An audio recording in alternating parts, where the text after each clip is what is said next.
Hanaki, did you know that our souls are connected by fate? What do you know? I'm Yuno Hanaki, the one and only Uran from Mialoon. Good afternoon, everybody. Happy Saturday. Welcome in, welcome in. Hope you've been having a good weekend so far. Hope you're getting some good rest in. I didn't have a super good night, but I managed to sleep in this morning. I slept in a lot. I slept in so much, it's crazy. Which I guess was probably needed because my sleep, as you guys know, is usually pretty erratic and bad. But it was pretty good to sleep in a lot today. Yippee! Thumbs up. Thump up, as it were.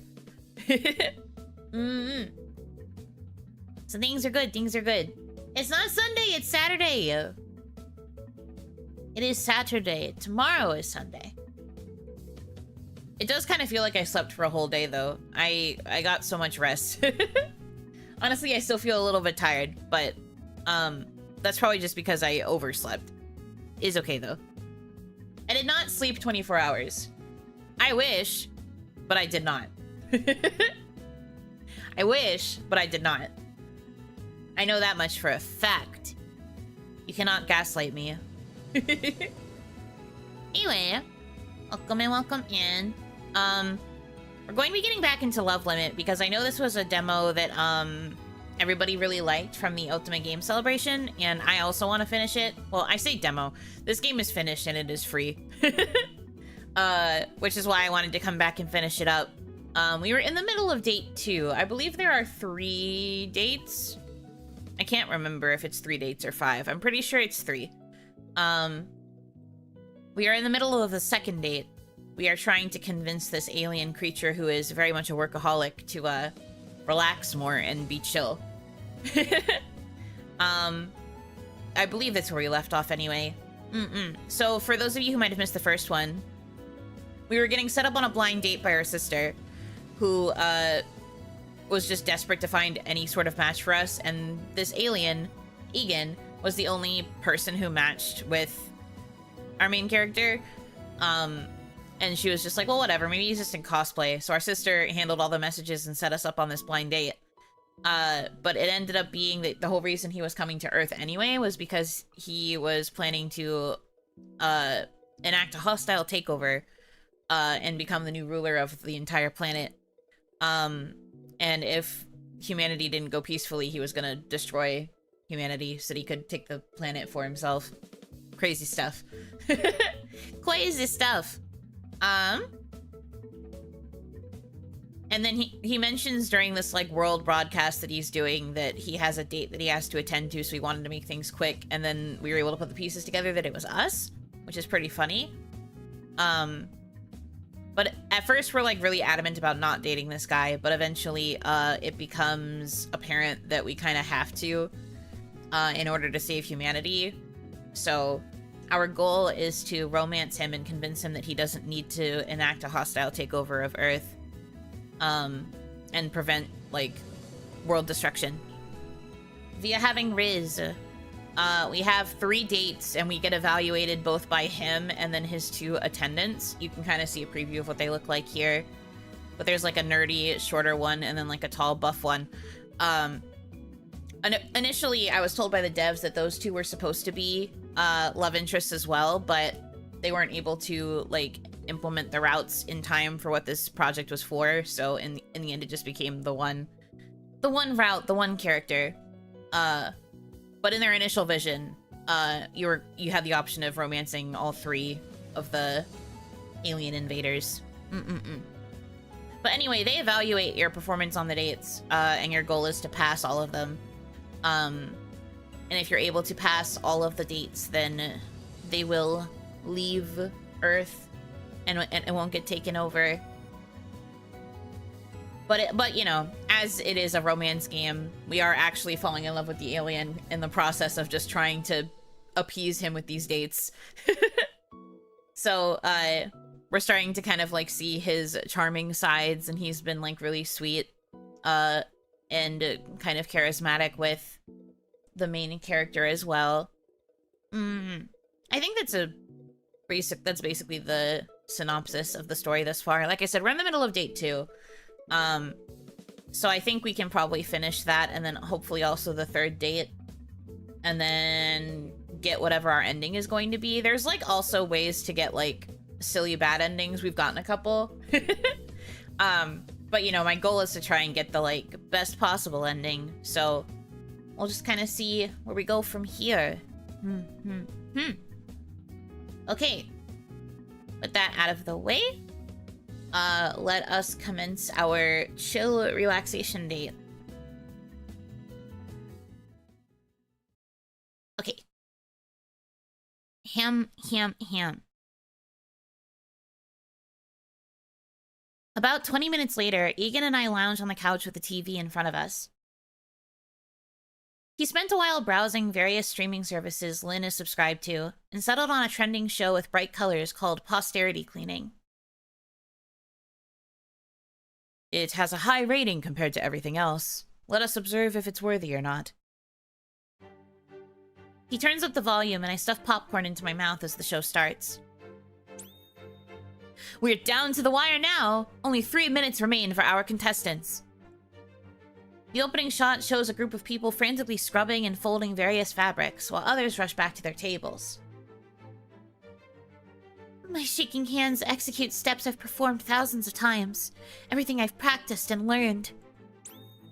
A single spot remains for one of our contestants at Kirei Academy. Haha, Kirei, which means clean. But only those who present their fabrics to the judges have a shot at this. Fold! Fold! I can't mess up now! A young girl with vibrant lilac hair folds fabrics as if her life depends on it. All the garments on her table are startlingly shaped, and have jutting angles she's neatly tucking and folding. 2 minutes before the judges come by tables. Who will the spot belong to, everyone? Crisp. Clean. 30 seconds left. Lines. And that's time. Contestants, step away from your tables. The heroine steps back at attention as the shot zooms out. People at various tables collapse. Others throw their hands in the air. And our promising contestant who claimed the final spot at Kirei Academy is... A sheet billows across the shot, and instead we see the same lilac-haired girl staring up at a massive campus as other students rush past her. I can do this. This is quite something. I'm as confused as I am intrigued. The moment the protagonist takes a step forward, another white sheet blows across her, and we transition towards a bright blue sky. The show turns out to be about making different fabrics in the fashion industry, and the importance of properly laundering the different materials. The protagonist tastes... Sometimes this font is crazy. Taste Lasman? I think, because it's a Z. I'm going to say it's a Z. Taste Lasman attends a prestigious textile engineering academy that has both laundry and fashion competitions. It is not Taco. That's definitely an E. This is definitely an E. This, I have to assume, is a Z, because I don't think it could be anything else. Technically, I could change the font to something more legible, but I like this one. Apparently, the school's goal is to give students an irrevocable appreciation for how fabrics come to be. Honestly, it reads like an environmentalist piece disguised as a shoujo anime, but it's fun. So I give it a chance alongside Egan, who's genuinely engrossed. Taste knows a lot about laundry and maintaining the longevity of different fabrics and materials. It was a sacred teaching in the rural, self-contained community she's from. She won herself a scholarship to the school after filling in for a friend at a competition they were supposed to participate in. I pity Clidia, since this was originally her spot, but I promised to do my best. Yeah! Tace runs into someone, and the camera pans up from her view to a gorgeous and stylish young woman of clearly high class. She has fierce eyes. Oh, she's so pretty. And that's what she'd say if she saw you, too. I tossed my pillow at Egan. Hey, you! Where did you learn your manners? Don't you know who you just bumped into? I'm sorry. Taste falls silent as she stares at the beautiful girl. She admires how stylish she is. Or, as the camera eventually reveals, the quality of the fabric her clothes are made of. Hurry up and apologize! You're gawking at Reina... Belvedere. I think is how I would read that. You're gawking at Reina Belvedere, you know. Belvedere? Where have I heard that name before? Give it a rest, Alini, Nini. Her uniform doesn't have a single crest on it. She must have just transferred here. I'm so sorry.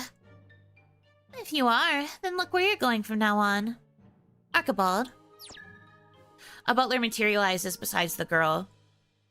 Oh, he's fast. Reminds me of your guards. The sofa wiggles as Egan laughs. Yes, young miss. Help her up in my stead. Reina pivots and stalks away. Every step is elegantly animated.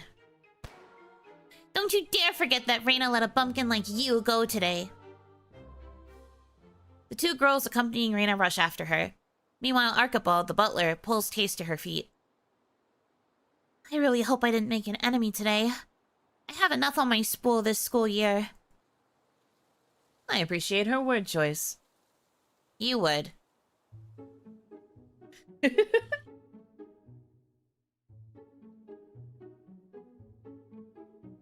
The rest of the episode plays out with Taste finding her footing in school. Apparently, she's never been in a formal classroom, so she gets lost pretty often and is incredibly socially inept with everyone she meets. Whoa! Is that genuine bamboo? Huh? It is, but I never expected anyone to notice.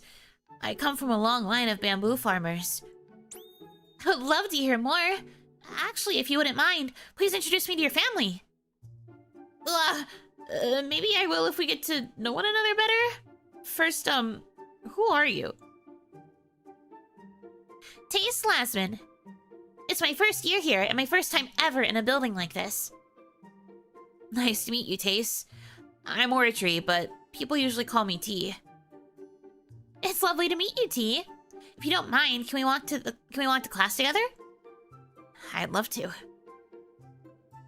The fast friends find out they're in the same class. Though it's a funny coincidence, after they spend the episode hopelessly lost on the massive campus. Turns out T is bad at directions. As a result, T and Taste keep running into Reina and her cronies. However, Taste is happy to discover that Reina is her senior by 1 grade. The more engrossed Egan and I get in the show, the less we chat, but simply existing next to him is nice. The opening arc of the show focuses on a design competition. Apparently students of all grades may enter, so Taste decides to. I'm eagerly anticipating Taste's talents. We don't know how talented she is. All she's done is be fascinated by materials. While preparing for the competition, Taste learns that Reina is popular for a multitude of reasons. The primary ones being that her family helped found the school and manages one of the largest fashion brands in the world. As such, Reina is an aspiring fashionista who yearns to know as much about textiles as possible. It's better to avoid her. People suck up to her, thinking her family will hire them fresh out of school, but I doubt it. Is it so crazy that I like to become friends with Reina? What's crazy is that you can't differentiate between dreams and delusions. Reina would never befriend you. T's expression sours as Reina's cronies interrupt with a bunch of other students. Did we hear that right, Bumpkin? You becoming friends with who? You better stay in your lane. Seriously, don't you two have some of Reina's trash to revere or something? Go away. But there's no law stating she and I can't be friends. You need influence to so much as breathe the same air as her. I heard that last year the heir of IQ Fashion offered an entire island while proposing, yet Reina declined. Would anyone want that? It sounds super impractical. They have a different world from you, bumpkin. Leave her. She survived on potatoes and rice all her life, so we can't expect her to understand. Doesn't everyone eat those to survive? See, it'd be a miracle for her to befriend Reina. Or perhaps Reina would do it. After all, you can write off charity work. The students surrounding them snicker. Whatever. Let's just go, Taze. Have any of you tried, I don't know, treating Reina normally? She's just a person at the end of the day. It's just like a bumpkin to think being normal is how you woo anyone. Focus on your competition entry. Don't forget that you'll be expelled if you lose your scholarship. We are ready to throw you an extravagant going-away party when that day arrives. It's the least we can do, knowing how malnourished you'll be in the backwaters you're from. The students around them chortle and wheeze. Oh, my heart's already breaking. Then why is she smiling? Egan, they're making fun of her. Let's go, Alini. We can use this inspiration to win the competition.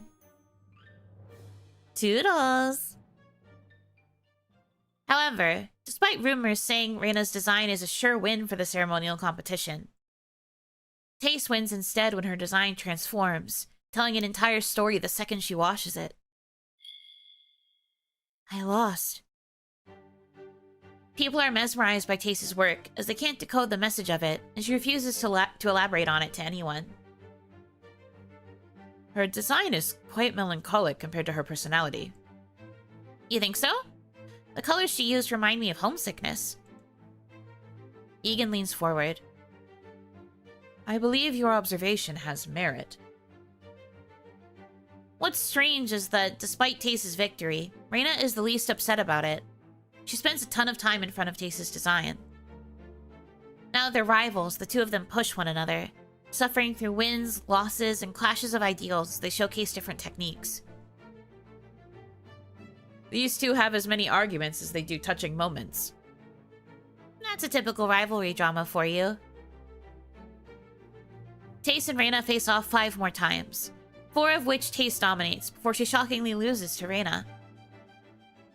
Tace quietly leaves the after-party for the victors and heads back alone to her dorm, only to run into Reina. You should be at the party. Why are you here instead? Is it to gloat? Your first design was an embodiment of yourself, wasn't it? It was a story about you and your family. How did you know that? The patterns you make, the colors you choose, they all pay homage to the place you're from. At first I thought it was a calling card, but it's a letter, an attempt to tell them where you are.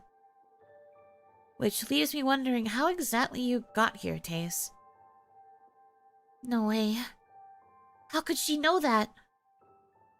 I'm right, aren't I? That's why you're making that face, and why you're so desperately weaving your story into your works. At the climax of the plot, we discover Tace's secret and Reina's. Reina's always been incredibly jaded by fashion. As to her, there's too much waste and disregard. The love of longevity has died. Meanwhile, Tace was separated from her family. She was sent away with several other children to pursue a better life among the changing times. So what if you're right? I'll never reach them. Everything I've done up until now is just... It's all... If you say it's all worthless, I'm never going to forgive you. Your work brought color back into my gray world, so don't you dare say anything bad about it. Egan and I are on the edge of our seats as the two girls exchange shouts and tears. Is this a Yuri? I thought they were gonna watch like a shoujo and her rival is gonna end up being a boy, but I guess this is a Yuri. Gay flag question mark? If they weren't intentionally written to seem a little gay, they do feel a little gay. Got gay people in here?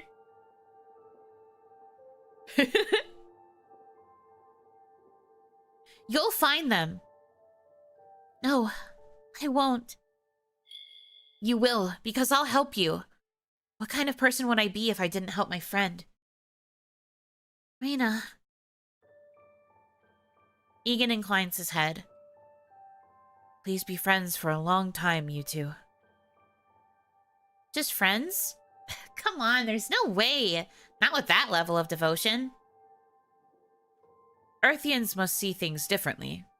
Friendship often trumps romance on Ornthon. Really? That's fascinating. Moved by Tace's story, the two become a duo and work together on Reina's graduation project. I never thought T's family would let us harvest from their fields. My family has done everything to get their materials. Reina tugs down her hat in the vast, beautiful cotton field she stands in with Tace. Things I should apologize for, come to think of it. If you've turned over a new leaf, I think that'll do. T always said she wants her family's materials to go towards a cause she believes in. The girls power through grueling months. Tace will model the outfit she helps Reina craft. Look at you. You finally stare straight ahead when you walk. Because I used to watch my shoes, but now I don't want to miss you. Tace, you've really changed. The date rapidly approaches, and their competition for the ultimate graduation award is fierce. Usually, students can't leave campus or travel, even when they're on break. I stan Reina X Taco. Her name isn't Taco! Lock in! Why does the Academy have such terrible rules? All Tace wants is the chance to reunite with her family. I'm fired up, but Egan's uncharacteristically silent. Fortunately, grads and their project partners are exempt from the Academy's no-travel rule. Then the day arrives. No matter what happens today, I'm proud that you are my partner through all of this, Tace. My only hope is that I won't be a burden to you. Yep. Your soul will do. Johnny Cat, thank you very much for the resub. Thank you, thank you. You never were. For so long, you've been my strength. Following a passionate hug, Reina steps out onto the stage. Her dream-filled footsteps stalk away as two other sets approach. Oh no. Don't tell me. You think this is it, huh?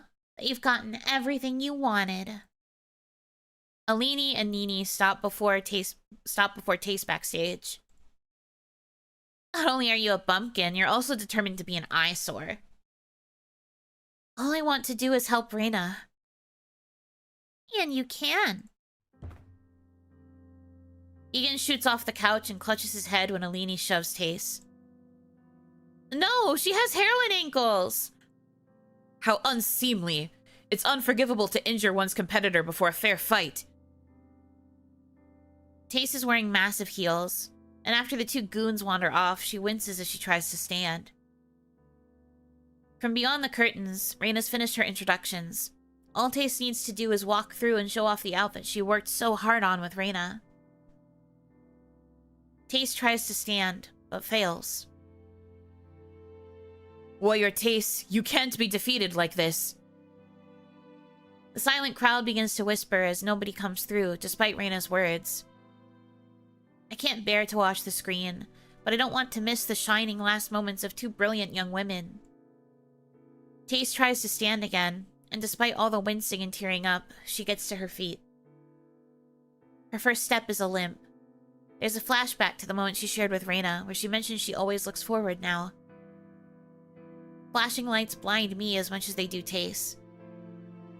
She proceeds forward, through the immense pain, but her gait isn't as picture-perfect as everyone else's before her. There in the light, for her audience and us viewers, her imperfect self stands on the stage instead. She does the best she can, until Reina takes her hand and eases her burden. When they exit the stage following the ordeal, it's bitterly silent. The outfit they put together is a mess. The display of it on stage is even more so. I'm so sorry. I'm so sorry. I ruined it. What are you talking about? You were amazing. That you were here at all, that I had anything to look forward to was the amazing part. Reina, I wanted to win so more people could see your design, but we've still done that. I doubt there's anyone who wouldn't watch our spectacle. Have you seen us? We're breathtaking. Once Taste is seated, they embrace each other amid tears and await the results. Well, of all the amazing talent we saw tonight, our judges and the audience engraved just one in their hearts. So it's with heartfelt glee that I welcome our winners, Reina Belvedere and her model Taste Lasman back to the stage. Egan and I cheer like idiots in front of the television. I high-five him like it was our personal victory. Following their win, Taste can leave campus and travel with Reina to her hometown. However, crushingly, it's gone. No! They fought so hard! The land was bought up by massive conglomerates, and hideous factories stand in place of where Taste fondly grew up. Nothing's left but steel and concrete. She's devastated and loses all hope of reuniting with the family she left behind. Damn, this show's crazy. They're really spending a lot of time on the drama of this show, too.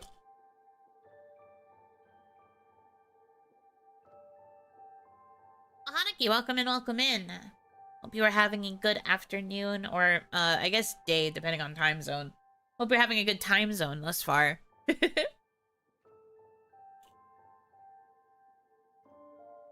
The experience is enough for Reina to finally understand the destruction corporations have on people like Tace, and it spurs her into action. This isn't over, Tace. Don't give up hope. You hear me? I promise we'll find them. By the time Tace graduates, Reina has established herself. She returns to the school and starts a new brand together with Tace. They cast the brand worldwide, using Tace's old calling card in secret hopes of finding her family. How's your run-through going? It's going good. I've been going for, like, 20-ish minutes, and we've just been stuck on this elaborate play-by-play of the show that these two are watching on their comfy lounging on the sofa date. Admittedly, I feel like this is running a little too long, for the sake of, like, what they're trying to get across, but, it's okay. They are being cute, and that's what matters to me.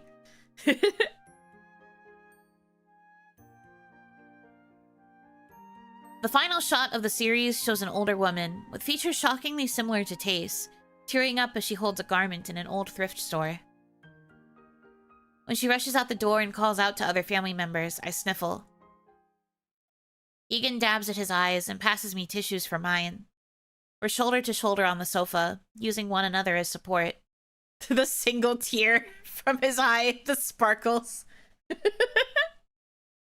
Get a load of this dork. It was oddly good for something I thought would be a complete joke. Considering they crafted fabrics for the bulk of the runtime and designed in the remainder of it, quite. By the way, congratulations on successfully relaxing. Ah. I grin as Egan shakes his head. I was far too engrossed in their drama to completely relax. I felt as if I was with them. He has a mischievous smile, so I let out a fake groan. Guess we're watching another show. The horror. Goofy, yeah.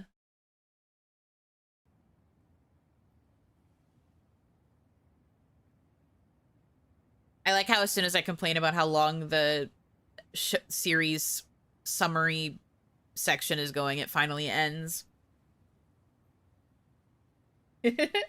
I mean, it wasn't really a complaint. I was just kind of like, this is more time than I thought they would spend on the show. Okay. Ugh. Before I know it, the day's gone by. Once again, I've enjoyed my time with Egan enough that I lost track of the time. The glow of the moonlight coming in from the windows holds the darkness of the living room at bay. Egan's comfortable on the couch under the blanket we're sharing. The comfortable rhythm of his breaths and the gentle heat of his skin are both so soothing that I'm afraid to call out to him. I don't want to break this tranquility. He must have hundreds of tasks that need his attention, yet I don't want to send him away. I wonder if this is how Lynn felt when our schedules didn't match while she attended school and I worked. No, it's not the same. I've only known Egan for 2 days. I shouldn't be this attached to him. Normal people don't do that. Yet, normal people wouldn't have an alien invader trying to romance them in the first place. Seems like you're thinking about a lot. Oh, I guess. You were a lot closer before. What happened? I smartened up because I'm getting attached to you. But I can't exactly say that. There must be a more delicate way, especially since I'll remain on Earth. I shouldn't send him mixed signals. I got too hot. Don't mind me. Are you still hot? A little. Then would you come over? I'm freezing. You are? Oh, wait here. I'll adjust the thermostat. I push off the couch, but I'm tugged backwards. I fall onto something warm and solid. Egan's beneath me. His arms enclose around me over the blanket. This will suffice. Wow, he pulled us into his lap. Kya. I had a feeling. That's why I kind of adjusted how I said I'll go touch the thermostat. Because I had a feeling he was gonna use this as a chance to pull her in. Ha ha ha ha. Cute. Smooth. Extremely. I love scenes like this. They're so cute. He's hotter than me. Almost feverishly so. I thought you said you were cold. I was. Your warming effect was instantaneous. He doesn't expect me to believe that, right? There's no way he was cold. Which means he pulled me over here because... I wonder what you're thinking. Unfortunately, I discovered some time ago that telepathy is a miserable talent to have. Have you been reading my mind these past few days? No. I had Andel seal away all our technology that allows such things. I'm curious because your expression is so serious. Well, don't be. I was wondering if you had a good day is all. I did. It was fantastic once I overcame my unease. Now, what were you really thinking about? That was all. I see. Then I shall believe you. Once is a fluke, twice is the truth. That's such an odd phrase. I suppose it is, but it's a personal philosophy I followed all my life. As I'm doing well, there's no need to change it. His hand strokes my lower back. Say, what do you think you'll do after you leave this planet? Miss you. Hey, serious answers only! We've known each other for 2 days. It could have been 2 minutes and I'd say the same. If I recall, I did as much following our first duel. Whatever you ate that made you so weird, you ought to avoid it from now on. He laughs, but it doesn't last as long as usual. His crimson eyes dull. When I leave, I need to secure the throne. Aren't you going to go home? I haven't been home in so long that I may accidentally conquer it without knowing it's Ornthon. Are you serious? If I want to go home, I have to win. Otherwise, my parents will send me out again. My heart aches. Why do you look so troubled? Because you just divulged something unbelievably sad. Is sad the term for it? When I originally departed, I was furious. Who wouldn't be? How old were you when they tossed you out into the vastness of space? I won't say. I think you'll look sadder, and I'd prefer to see you smile. His palm comes up and caresses my cheek. Goosebumps travel down my arms. Don't be sad. It's the first law I'll change once I'm the ruler of Ornthon. If you have something that important to do, you shouldn't be hanging around with me. I'm nobody. I'd appreciate it if you didn't speak ill of my favorite person. I'm quite smitten with them, so who knows how I'll react if you keep it up. Come on, enough. You can't mean that. Who made that rule? Why can't I? Because we barely know each other. It's been 2 days. Then, if I place you in cryostasis and wait several years, would your opinion differ? What did you just say? I think I heard something incredibly unethical. His thumb passes over my cheek. If you'd like a serious answer, then I don't know what to tell you. I'm fond of you. I want to embrace this feeling that I've never felt before. They make me cry. They're so cute. Adorable. Also, yeah, so Hanaki, welcome in, welcome in. They're so cute. Help.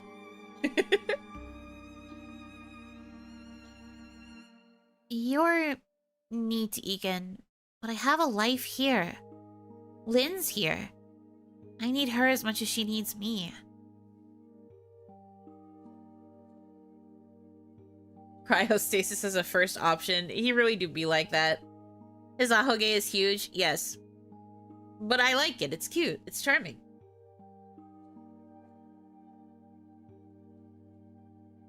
You and I, we're going to part ways. But is that enough to keep wondering for the rest of your life?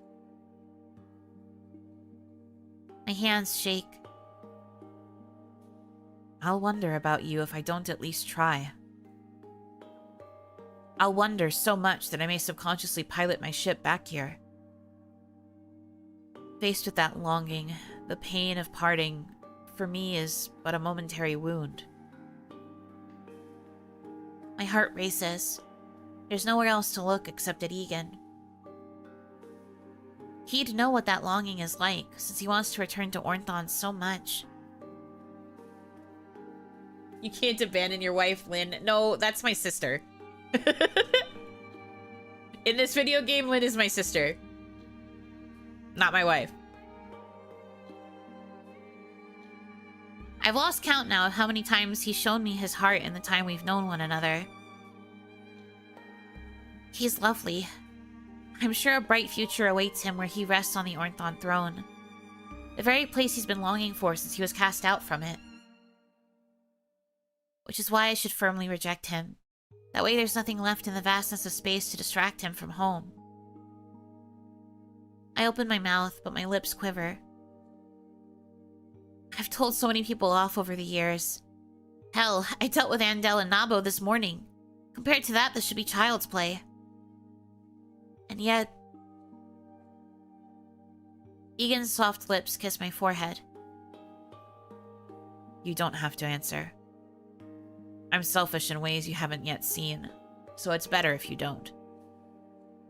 But... He squishes me closer. I mean it. Don't say anything. My fists clench as I drop my head against his chest. You're terrible. How can you say everything you want to, but I can't? Because you have to play with my heart a little to save this planet. My head snaps up. Egan's smile is as radiant as the first day I saw it. This is the danger of relaxing. I told you many things I haven't spoke of in ages. My apologies for that. Let's head up for today's evaluation. He releases me and moves off the couch. His retreating back is regal and broad. It's meant to carry all of Ornthon. The soft click of the door separates us. Perhaps that's why he stared at Tace's struggles like he did today. That silly program unintentionally hit close to home. For a while, I sat on the sofa, staring off into nothing. And no matter how much blanket I bundle myself in, the cold persists. Cute. Sibling block now that brooding royalty is in the picture. No, literally the main character's sister is named Lynn. It's not sibling blocking. They're literally blood related.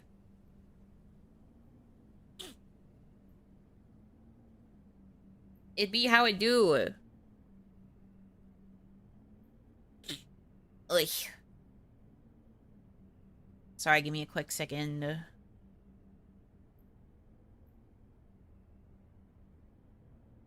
Okay. Funny coincidence to your wife, I suppose.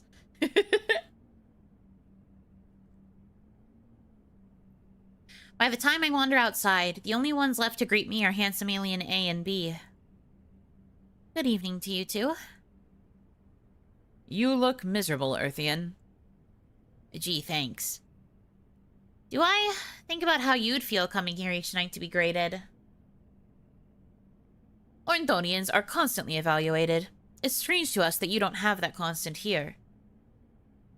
I feel exhausted hearing that. Please, just beam me up. I'm tired.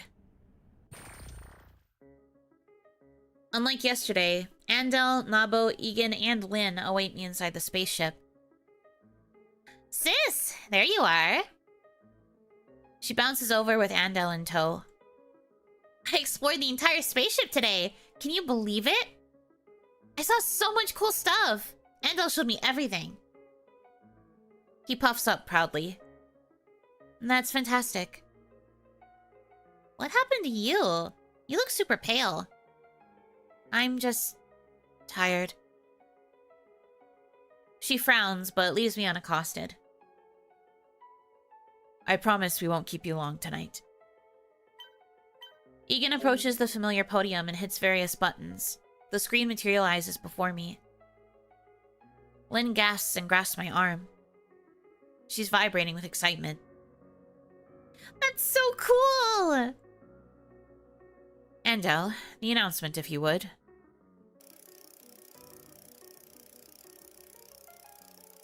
Today's amendment score for day 2 of 3 is...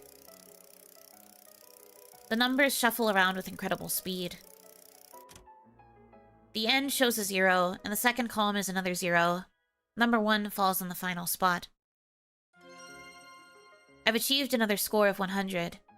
Yet unlike yesterday, I feel a strange emptiness at the perfect score. 100! Oh my gosh, you're amazing, sis! Congrats! I'd like to thank you once again for a wonderful day. Egan, can we...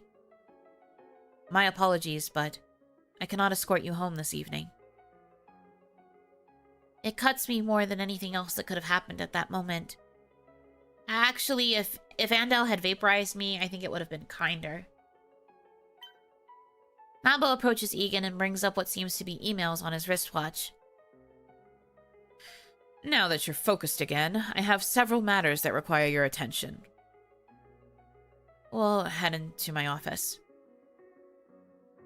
He takes several steps with Nabo, then glances back. Have a good night, Yuno. I'll see you tomorrow. I watch Egan until the interior doors of the spaceship cut him off from view. Sis? Are you alright? Congratulations on surviving your second day, Earthian. Though you seem to have some grievances. Like what? She already said she's tired. Wouldn't you be if you were in her position? How coincidental the MC is also named Yuno. Well, no, the MC is nameable. She had a different name. I could have chosen to keep it, but there was a situation where she was trying to avoid going out with Egan at the time, so she used a fake name. But apparently there is an Easter egg if you choose to just keep her name, or if you choose to name her after any of the other canon characters. It apparently adds some, like, funky flavor text.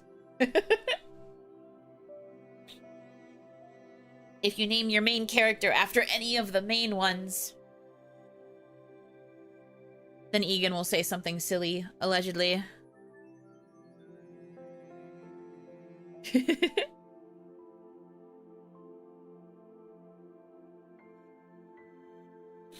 Ooh, okay. You make a valid point. Dealing with Egan on a daily basis is quite draining. A good evening to you both. I wish you a safe return to your abode. He beams us down. Lynn and I land on the sidewalk before our house and walk up to the front porch. Sis, are you really okay? You aren't your usual self. I'll be okay after some rest.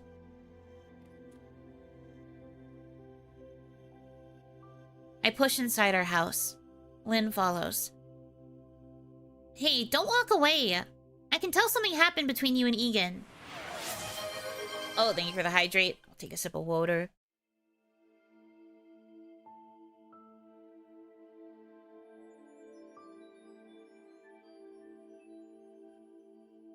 I don't want to talk about it. Can you please just leave me alone? Sure.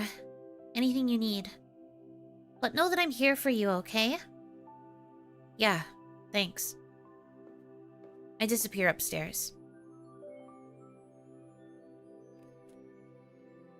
Once I'm in the safety of my bedroom, I slump before the door and draw my knees against my chest.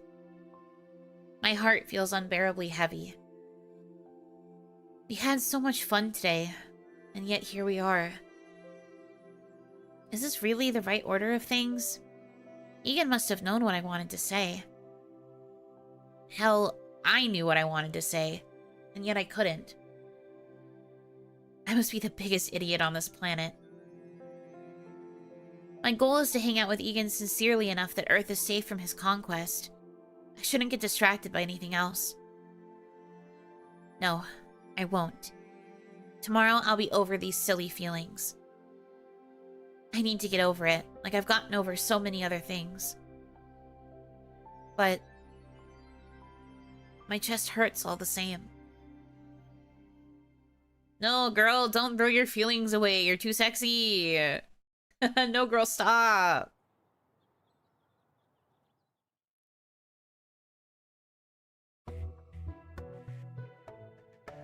The house is completely silent as I step into the living room the following morning. It's a stark contrast to yesterday's hustle and bustle. Where's Egan? He's too boisterous for the house to be this silent if he's here. I find Lynn in the kitchen sipping coffee and typing away on her smartphone. Morning. She hums an acknowledgement and vacates her seat. Have a seat. Want some coffee? Yes, and a croissant too, please. Lynn brings my coffee over while my croissant heats up in the microwave. She sets jam, butter, and a knife before me. How are you feeling this morning? Better. I really needed rest. Well, I'm glad to hear you're feeling better. You're up a lot earlier this morning. This is usually when I'm up. That's what I meant. I've got a yummy croissant a minute later. I rip off a piece and stuff it into my mouth. It's delicious, yet pales in comparison to the puff pastries Egan made the other day. Seems comparing things to my experiences with him is already commonplace. Good thing I'm nipping this in the bud now. My sister settles back into her seat. She's texting someone. Thanks. You're welcome. I apply a thick layer of butter and grape jelly to my croissant, then chow down. It's a good, peaceful morning, especially as I've successfully killed my romantic feelings. Starting today, I won't get swept away. I won't even think of Egan unless it's relevant. Whatever we had brewing between us is nothing in the face of my emotional discipline. It's so quiet this morning compared to yesterday. Yeah, I haven't seen any of the Orthonians. But Egan and I are meeting up today, aren't we? You have to. Now that I think about it, he's always sought me out first. I never had to look for him. The few times we separated, he basically ran right into me. Girl. Yeah, no, same. I'm just sitting here like, girl. She's like, I did it. My romantic feelings for him are gone. And then at the same time, she keeps yearning for his presence, and all she can talk about is where the heck he is. Yeah, okay. Yeah, okay, we believe you. Totally killed her romantic feelings, by the way. Lynn sets her phone down and turns to me. So, the internet is wondering why you won't have a passionate fling with an alien prince. Any comments? A chunk of croissant catches in my throat. I scald my tongue on coffee just to keep from choking. Is that any of their business? Considering you saved the planet once and Egan's still trending? Yeah, people are making a pretty penny off it suddenly being their business. So typical internet. Including you? Scout's honor, I've tried and failed. But you tried. That's the important bit there. And I believe Scouts have more integrity than that.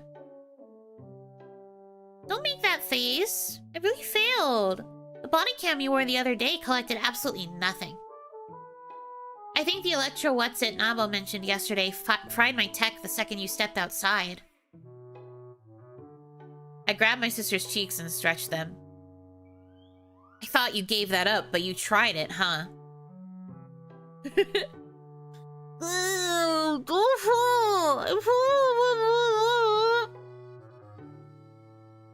Trying still counts for something. Attempted murder is a valid charge in court. I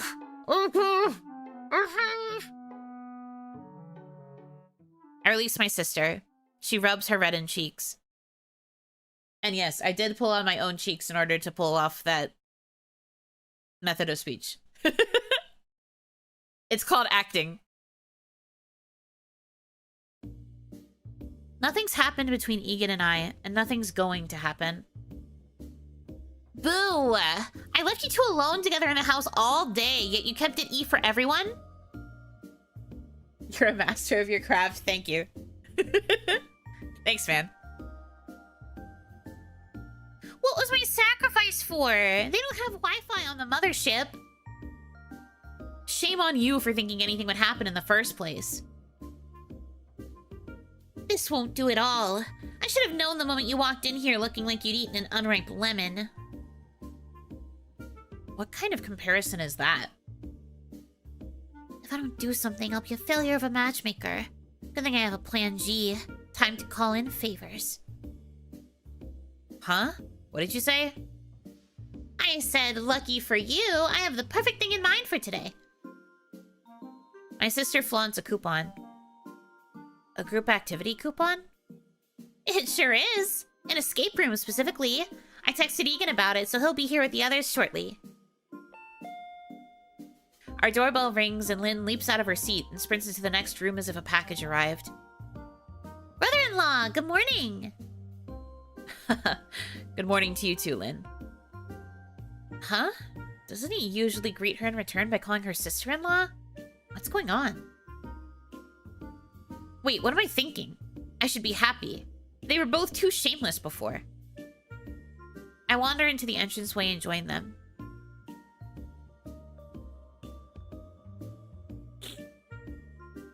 Geez, brother, you're teasing me as much as my sister is this morning.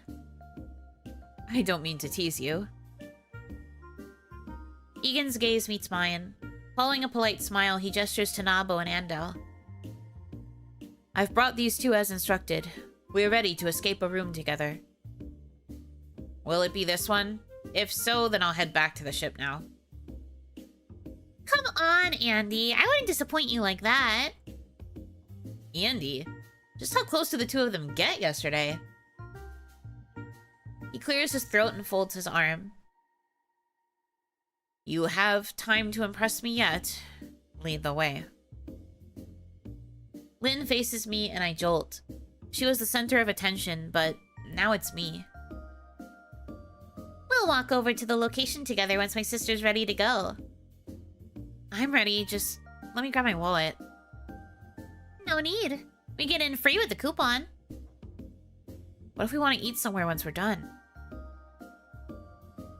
I have Earthian currency if the need for it arises. That's okay. I wouldn't want you to pay for Lynn and I. One moment while I... Lynn loops her arm through mine and Egan's.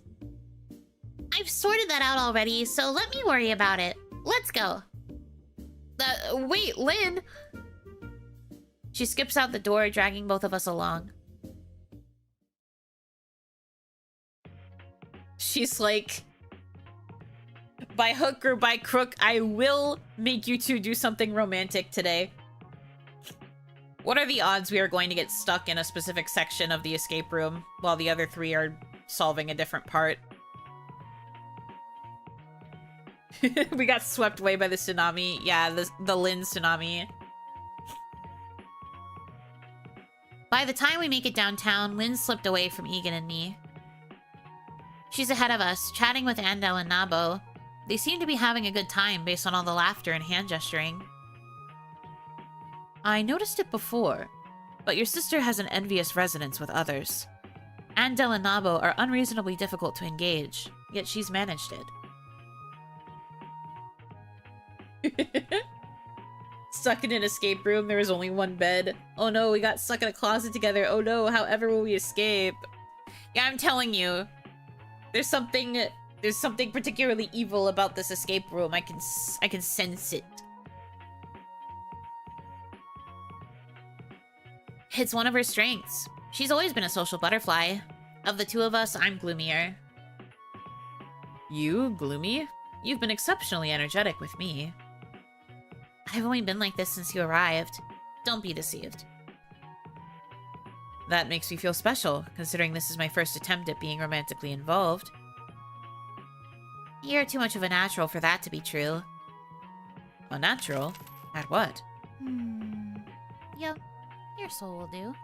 Yeah, Bissell, thank you very much for the, 9-month resub. Thank you.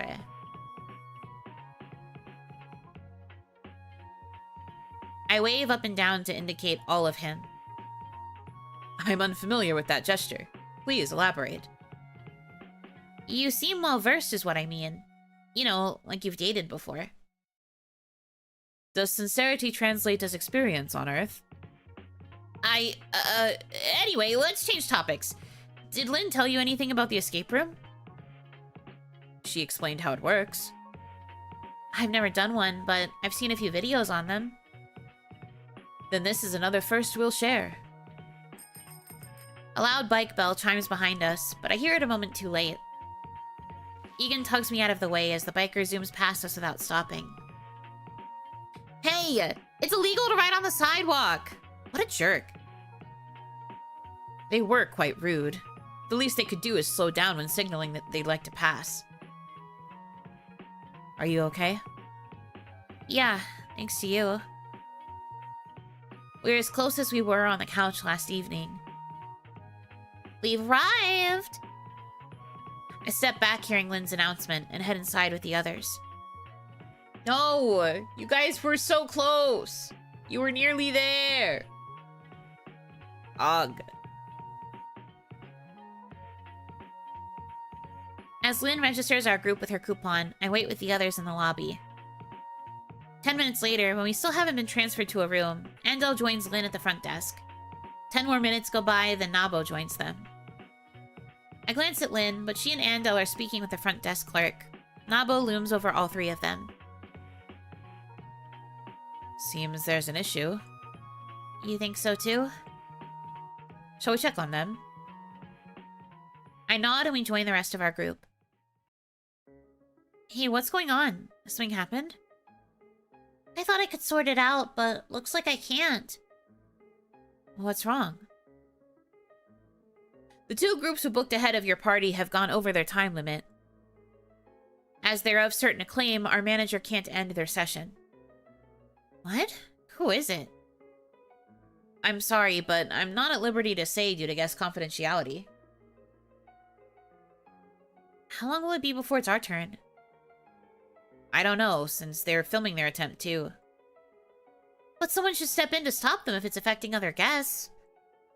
I'm with you, miss. Unfortunately, I can't do anything more. My manager is already with them. What weird rules for an escape room? They're just like, these guests are super popular content creators and they are filming their attempt at the escape room, so we cannot disturb them even though they're going over time. And I'm just like, what do you mean? The whole point of an escape room is that there's a time limit. If they can't finish the escape room within the time limit, then they failed and you gotta get them out. Keep this business rolling, dude. Meanwhile, the content creators are probably just like, we combined have a total of 2 million subscribers. If you don't let us attempt this completely, without having to worry about a time limit, we will slander you online. And the manager was like, okay, we don't want to get slandered online.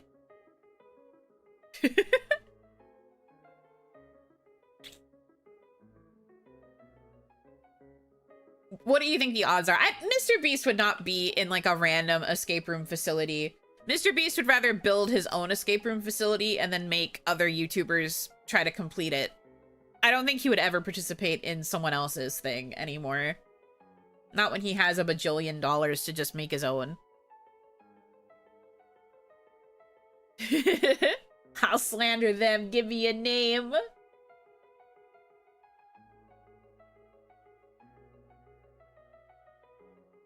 I can't get into this escape room. Who the heck is Mialoon and why are they going over time? Oh, cute that you think that Mialoon would have any sort of pull.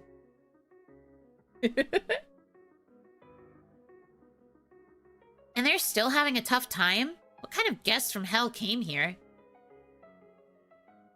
Shall we come back in an hour? I suggested as much, but she couldn't promise they'd be done by that time either.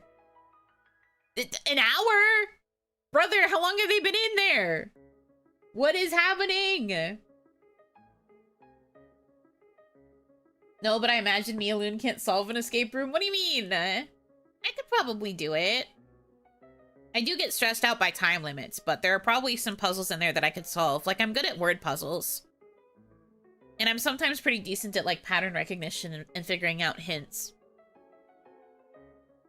I think Lynn would also maybe be pretty helpful. I think Kaya would just be bashing her head against the wall until she figured out something. But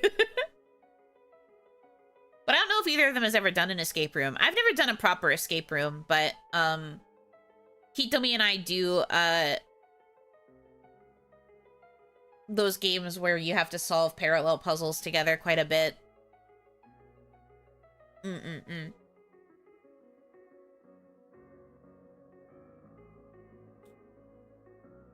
I'm calling that Muscle Man over there will break down the wall when he gets fed up with it. I don't think so. I think Nabo is, like, honestly pretty chill. Yeah, he has the muscle, but I don't think he would, like, get angry and bash wall. Even when he came over to help these two, he just stood with his arms crossed behind them to be intimidating. I thought you were going to say that Kaya would bash her head against the wall until she broke through the wall with her head. No, I don't think she could do it. She would just bash her head against all of the puzzles, hoping that that would fix it. But I don't know if either of them have done escape rooms before, and if they're any good at it. I've never gotten the chance to do a proper one myself, but I feel like I could get a grasp on some types of puzzles. As long as you go in with a little bit of a plan of, like, who looks for what kind of puzzle, like, look for the ones you're best at, then I think it'd probably be okay-ish, but,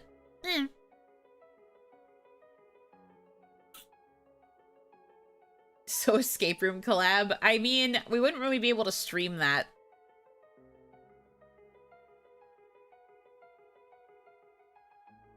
Is there anything you can do about this? Well, we have 2 smaller experiences that are currently unoccupied. Then why don't we just take those? I'd be happy to let you in, but they have a capacity limit, 3 and 2 respectively. Oh, of course. Of course. And here's Lynn smiling so smugly. Yeah, of course. Okay.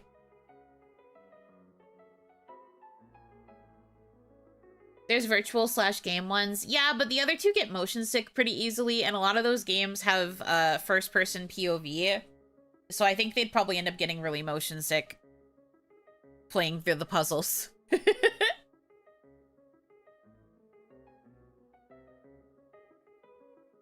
That smug look is so cute. She makes some pretty cute expressions, I will say. But we have a party of 5. The clerk nods. I understand your frustration, but that's the only solution I can suggest at the moment. I really want to do this. Gosh, what should we do?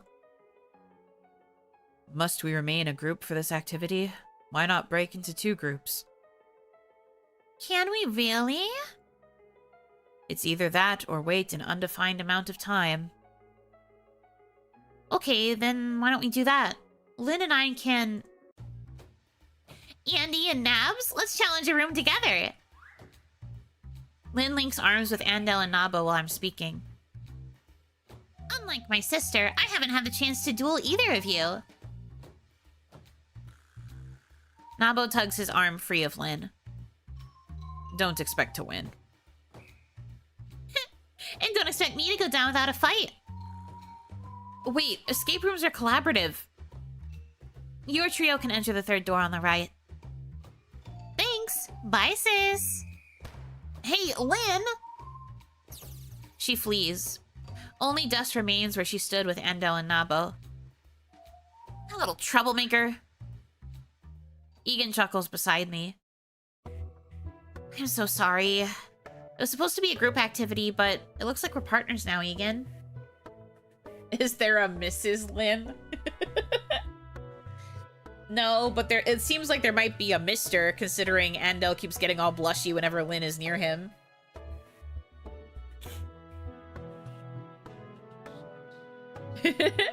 Of course, Lynn planned this whole thing. Yeah. I had a feeling this was gonna be the case. It's pretty funny, though. Oh no, we're all alone. He can be her beard. She's truly not interested in women. I am sorry to disappoint.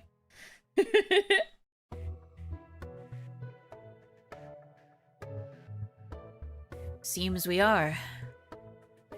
I'll speak to Lynn after this is done, I promise. And she'll be lucky if she has any hair on her head afterwards. Don't. There's nobody I'd be happier trapped in a room with than you. Ugh, there he goes again! So you understand the purpose of an escape room is to escape. We can do that too, after enough time has passed. Yep. Your soul will do. Alright, to my D2, thank you very much for the 10-month resub. Thank you. Lynn is diabolically brilliant. Yeah. Yeah, I mean, I had a feeling this was going to happen. There's no way, like, that the escape room wasn't going to involve some sort of, like, splitting off of the group, but it is pretty funny to see it, like, just outright be they're going on 2 separate escape room experiences. That look too, I love the expressions on the sprites in this game. They have so many different expressions and so many, like, one-off drawings of expressions too. Like, one of the funniest parts in the first part that I played of this was when they were arguing about marrying each other, and our main character was just like, I'm not looking for a husband. And then Egan was like, well, then I'll be your wife. And he transforms into a wedding dress with his hair done up in the bridal veil. And it's only for that one part. And then immediately after, he goes back to talking normally in his regular outfit. And I'm like, how the hell did you do that? It's just like, yes, sure, man. Okay. Go off. No, they had a lot of fun drawing and, like, making the character sprites for this game, I could tell.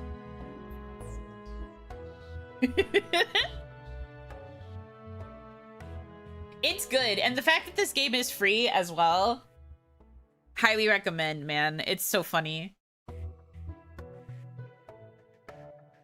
You're teasing me, aren't you? If you notice, then reciprocate. Go on. I'm ready for it. I'm saving my brain power for the escape room, thank you. Your teasing must be incredibly sincere if you must think that deeply before responding. Let's just go. Which direction should we head in? Before that, please sign the waiver. She passes Egan and me a pen, and we each sign. Perfect. Thank you very much. Now, interesting. Why didn't the other three have to sign a waiver? Why didn't they have to sign a waiver, but we did? Are we going into a more dangerous one? Are they making us do a more dangerous one? Are we gonna die? It's a smooching waiver. Dude, they're not telling us what kind of waiver it is, so I guess you could be right. The clerk points to the left. It'll be the second door on the left there. The room attendant will be inside. The final puzzle is you gotta smooch to get out. Let's go. Thank you for your kindness. Oh. Egyptian temple themed. The vibrant colors and glinting fake gold of our escape room are a drastic change from the lobby we waited in. Wow. It's certainly something in here. It's briefly fascinating, but it's duller in here than it is in my treasury. But it's so sparkly in here that my eyes hurt from all the fake heaps of gold. Egan points at the walls. Look, they aren't made of gold like mine are. Clearly they ran out of materials. Is that what you're using all the materials you've harvested for? It wasn't my decision. My council outvoted me while building my tribute. Bro is flexing. Bro is unintentionally flexing. That makes it worse. That must have been tough? It was. I just barely convinced them to store the golden statue they made of me in the treasury. They loved it so much that nobody believed me when I told them it was talking to me at night. Wait, what? Egan nods sagely. Turns out Andel stashed a voice recording inside that'd spew curses every night, hoping it'd affect my luck. Andel. Why is it always Andel? Welcome, beautiful, wonderful adventurers! Our room's host spins into view in obnoxiously gaudy garb. You've picked a fine, excellent, positively stellar day to escape. Escape. Is this guy seriously doing his own echo sound effects? Yeah, man. Sometimes you gotta do that. You gotta be enthusiastic when you're helping people through escape rooms. Tell me, are you ready to hunt for the Pharaoh's treasure and escape before his curse consumes you? You? Huh? Oh, if you don't escape this room in time, you'll suffer 1,000,000 years of bad luck. Luck.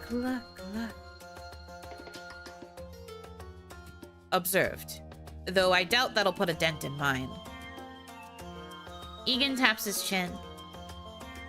That absolves me, but you know you may be in danger. I cannot allow that. Please don't take what he's saying seriously. He's giving us this room's setting. Illness and death are all that await those who would dare disturb the great Pharaoh's tomb.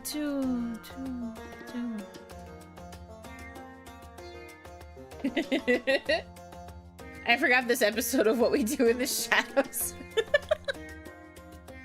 True. Buddy, you could stand to be a little less into this. Whatever they're paying, I doubt it's enough. That sounds like a dreadful curse indeed. Yet it is a befitting fate for grave robbers. But traveler, you are today's ill-fated robbers. Egan grasps my hand. You know, I was not aware Lynn had sent us to our doom, nor that we would partake in grave robbing. He's joking! This is just a game! Oh, I assure you, this is real, adventurers! His Majesty awaits! You have already passed the threshold! There is no turning back! Back. And can I at least turn down your volume? You have picked a horrible, terrible, no good day to disturb the mighty Pharaoh. And so your trial begins. You have 60 minutes to escape. No more, no less. Our host strikes a pose identical to the sarcophagus on the right and vanishes with a horrid whoosh and a powerful gust of air. Wow, he committed to the bit till the end. How did he even do that? A deafening crack of lightning shakes our room. The lights dim. Ah! What the hell? Who dares disturb my tomb? Ah, two more wretched, starry-eyed fools who seek their own destruction. You will not last, just as the previous idiots didn't. But I admire your foolish courage, so I shall give you both the chance to escape.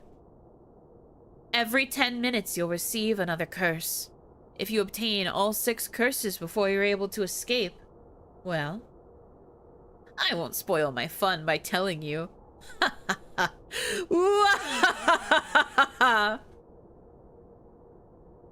The voice vanishes, and I realize that I'm clinging to Egan. Sorry, I'm bad with loud noises. You may stay as long as you wish. However, I think we've intruded upon a dangerous individual. Yuno's villainous voice makes me feel things. I am pretty proud of my villainous, tone and my evil laugh. Again, this is a game, Egan. Nothing bad will happen if we fail to solve all the puzzles to get out. Hell, if we knock on the door right now... Fret not. I will vanquish our foe. I shall solve these puzzles. It'll ruin the Shakafizal family name if I fail here. That's his last name? I have no hope of repeating it. I cannot bring shame to my family's prestige, nor will I fail the woman I adore. When you're done with your soapbox... Interesting declaration. However, you must survive my trials first. The floor rumbles beneath us and splits into a gaping black pit. Huh? What? Wait a second! I plummet through the floor and scream. Egan twists through the air and tugs me into his arms. We fall with concerning velocity. Egan lands on his feet with a neat tap, whereas I absolutely would have eaten dirt. Surrounding us is a secure prison, filled with cobwebs and skeletons. Not the first pit trap I've ever fallen into, nor the deadliest. Yet it was effective. Did they actually drop us through the floor? What kind of dangerous escape room is this? I thought we signed up for a game. Why are we on a Hollywood movie set? As I shared, we've infringed on a dangerous individual. At a glance, this prison has no obvious weaknesses. You signed a waiver. I know, she's a little bit, head empty. She's not putting the puzzle pieces together. She is not mathing. He sets me down. I shall search for a way out. Wait! I grab Egan's hand. I'm coming with you. This room needed 2 people, so I'm sure we'll have to solve the puzzles together. Together? Aren't we competing? If we were, why didn't you let me fall? How could I stand aside when the woman I adore is in danger? Ugh, why did I even ask? Escape rooms are collaborative. We can't escape if we don't work together. So you take a look on that side and I'll look over here. Good? Good. Egan and I depart for our respective halves of the room. I should look for anything that catches my eye in this massive dungeon. But oh, Lynn. Lynn, just wait until I see you again. What should I investigate first? Oh no, they're gonna make me actually play the escape room. That was my fear. Ahaha. I didn't. Oh boy, okay. Flashlight on the ground, prison door, elsewhere. Probably we're gonna need the flashlight, right? The lit flashlight on the floor draws my attention most. I bend over and try to lift it off the floor, Unfortunately, it's stuck there. Did they glue it there or something? If I can't move it, then I guess it's stuck there for a reason. But what reason could that be? Guess I'll look around some more. Prison door? The most obvious spot to check would be the door to this prison. I tug on it with all my might.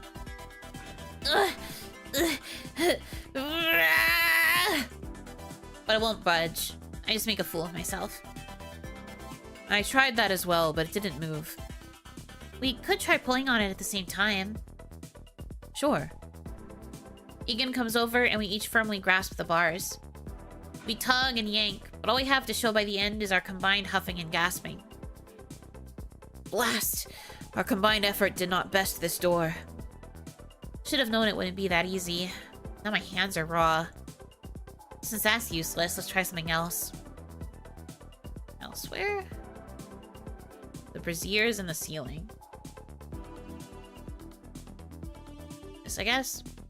I wander over to the braziers. There's ash residue inside each one, but no kindling. I think I could light a fire in these if I have the right item. I better keep an eye out for some. Oh, and I should tell Egan. Egan, I think we can light a fire in these. Keep an eye out for kindling or wood, okay? Of course. Oh, Hanaki, welcome in! I'm solving an escape room in my ultimate game. I did not expect this. You know, I doubt anyone ever looks up in these games. What if they hid something on the ceiling? I scrutinize the ceiling for anything I can use. A tiny square of paper is stuck in one of the corners, but I can't reach it on my own. Egan, come here. I need a lift. He stalks over and lifts me high enough that I can reach the square of paper. Got it. The paper is about as big as the palm of my hand, and it smells faintly of lemon. Is there anything written on it? I scan the page, but it's blank. Unfortunately, it's blank. Really? After all that effort? Darn, just when I thought we were making progress. Back to the drawing board, then.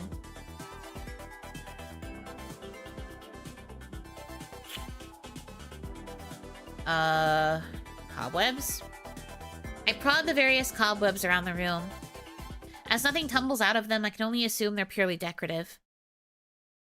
Though they also look like they've already been sifted through. Perhaps Egan already investigated these? Okay. The wall? The walls are incredibly solid, but I glide my hands over every last spot. The furthest right portion has a hidden square block that depresses when my hand touches it. I hear the same sound to my left. Egan must have found his. I'm certain we pushed them, yet nothing happens. Let's try again, but push them at the same time. I nod. We give it a try, but the result is the same. It's not working. Seems so. We must be on the right track, but perhaps there's something else we need to do first? But what? Brett! Shit's getting crazy. I wander across the dungeon, stepping on every possible stone. The 8th tile I step on sinks beneath my feet. Wah! I flail to keep my balance. Are you okay? I'm fine. I think I found a floor tile for one of the puzzles. Did you find which of yours is correct? Huh? What do you mean? Instead of answering, Egan jumps across various stone squares on his side of the room. Each one he leaps on sinks into the floor. Oh no. If he has 4 on his side, then that means... I jump across my stones and uncover 3 more tiles that sink into the floor. Darn it. I'll take that as a sign you've yet to uncover which order we should step on them in. Yeah, you can.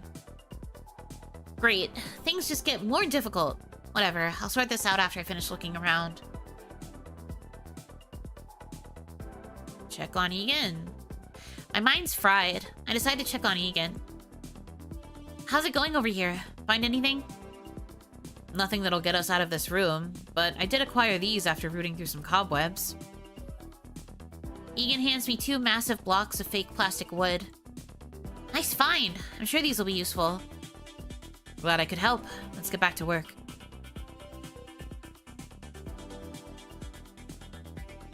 So now I have paper that is scented like lemon, and I have 2 blocks of wood.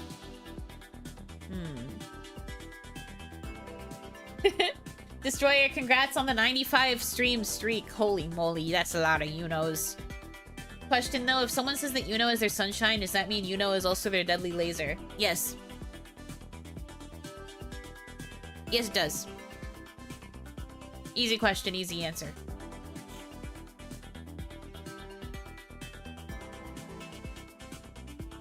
Yuno is a deadly laser, yeah. I remember then that I have the note you can help me retrieve. Since it smells like lemon, maybe it'll reveal something if I illuminate it with a flashlight? I hold the square in the light, and lo and behold, text appears. Egan, come! There's text on this! He rushes over and leans over my shoulder. The paper reads... There are 4 crucial questions that point to all the wisdom in the world. But just as gold coins are no use once you've paid the ferryman, wisdom must be shared. Where do birds instinctively fly? The answer must be south. Try to catch the sunset in this direction. It will only pass you by. The answer must be east. A place most famous for winter? That answer must be north. From whence came the fine gentleman with the fancy hat? By process of elimination, the answer must be west. Well, they were riddles, and not very good ones at that. I enjoyed myself. Reflecting on it, all these riddles share one thing in common, and that's... direction? I think all these riddles have their answer category in common. Each answer was a direction. The challenge now lies in where we use this information. Do you think these riddles are linked to the 4 floor tiles we couldn't decipher earlier? That's a possibility.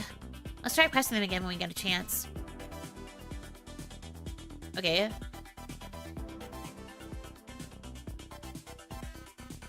Egan, let's try pressing these 4 tiles again. Let's. What order would you like to try it in?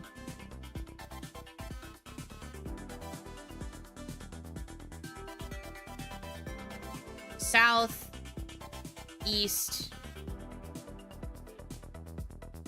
northwest, south. But then what order do we have to go in?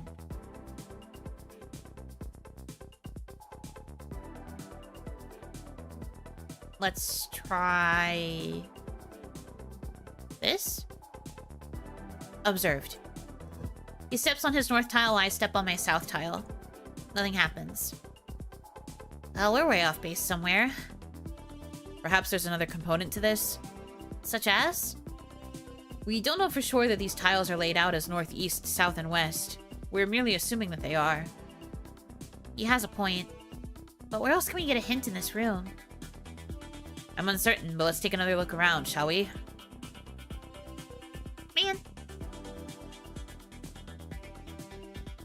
Okay, I'll check the door again. Okay, doesn't want to check the door again.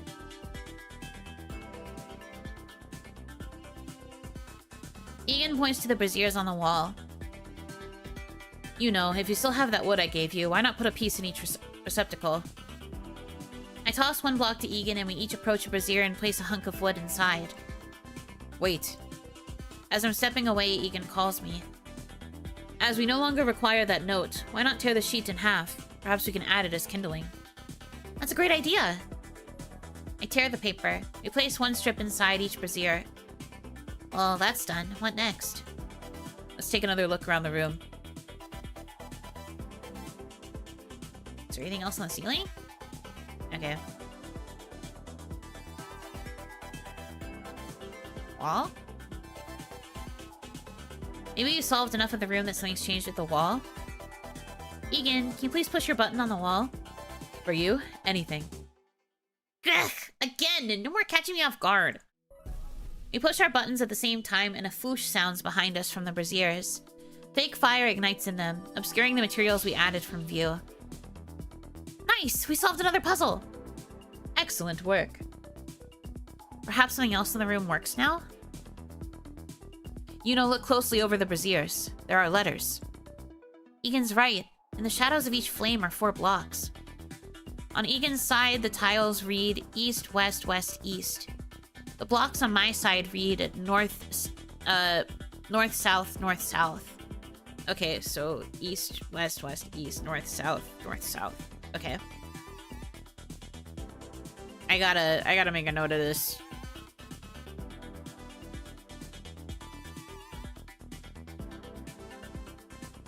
You know how it be when you're doing an escape room, you gotta take your freaking notes. Got it.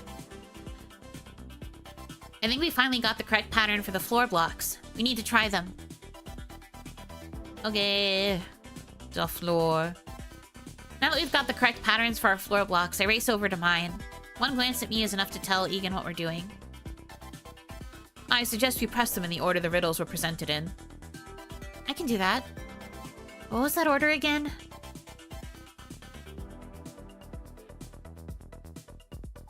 South, east, northwest, I believe.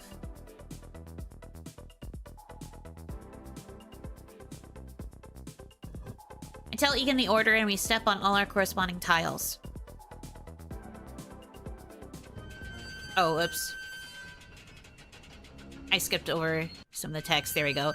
The door to our prison rattles and slowly lifts open. We did it! Egan, we did it! I rush him, raising my hand for a high five, but he lifts me into an embrace instead.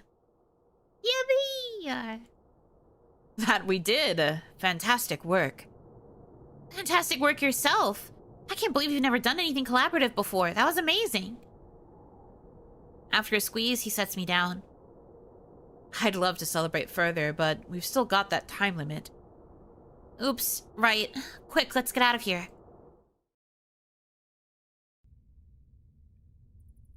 We emerge into a damp cave. The entrance behind us seals, but neither Egan nor myself move to stop it. After all, there's no exit out that way, so there's no sense in going back. Lynn and the others still stuck on puzzle 1. I wouldn't be surprised. But also they have Andel, and Andel is like the smarty smart man. So I wouldn't be surprised too if they're like already done and are just waiting for us. Unlike the previous room, there are no obvious exits in this cave. Looks like it'll be more difficult to find the way out this time. Seems we aren't out of the woods yet. But this is a cave. It's a metaphor, meaning we're still lost and things could take a turn at any time. I see. Fret not. We surpassed our previous challenge. I have complete faith in us to overcome this room as well. You know, I'd be terrified if you weren't here with me. I definitely would have clammed up in the previous room. You're the bravest Earthian I've ever known. That remains true whether or not you panic. Did you forget that I hid behind a plant when I met you? The plant was a lovely shade of green. It accentuated how rosy your cheeks are. Let's get to work and see what we can find. Certainly. It's unromantic to court you in this dank cave. I turn away from Egan, feeling slightly breathless. I need to focus. What should I investigate first? Every day I die. Hopefully this is another rule of threes situation and we only have to solve like 3 rooms, because if I have to solve 80 bajillion rooms, I will explode. I'm just saying. Anyway, let's go. Backpack on the floor. There's a convenient backpack forgotten on the cave floor. I search inside. There are 3 items in it. A crowbar, a bottle of water, and some rope. Those will be imperative in solving this room. Yeah, let's see where we can use them. And campfire. Escape rooms, endless 8 incoming. No. Don't do that to me. Egan's note beside the abandoned campfire when I decide to search it. Did you find anything here? I haven't, but I believe I know how we're meant to use this. Anytime I've been trapped in a cave, I've hunted for airflow to find the exit. Running water does the trick too, no? Yes, it does. Either work. We don't have anything to start a fire yet. Let's take another look around.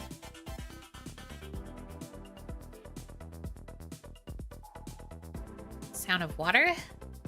I walk along the water until I reach the mouth of the pond. There's a boulder clogging the pool, but it has a lip I can hook something onto. I tug out my crowbar and tuck it into the nook. It fits beautifully. With one deft crank, the boulder lifts. It's a fake rock without any real weight, and there's a hinge that moves the entire contraption. All the water in the pond disappears into the drain beneath the rock. I don't see anything on my side of the pond despite the effort. Bummer. Yuno, there's a bundle of red candles over on this end of the pond. I race over to Egan. He passes me the bundle he retrieved, but it's definitely not candles. This is actually dynamite. Have you never seen it before? I have not. What is its purpose? To explode when used correctly. Interesting. So now we can blow something up? Oh yeah, we're absolutely blowing something up. Cave walls? As I did in the previous room, I feel along the wall for anything that'd help us escape. There's a space on the wall made of a different material from everywhere else. It's also cleaner. That's when I find a nook with what looks like a pressure plate. So there's definitely something to do over here, but I'll need a specific item first. That must be one hell of a waiver. They're giving us actual dynamite! Crazy.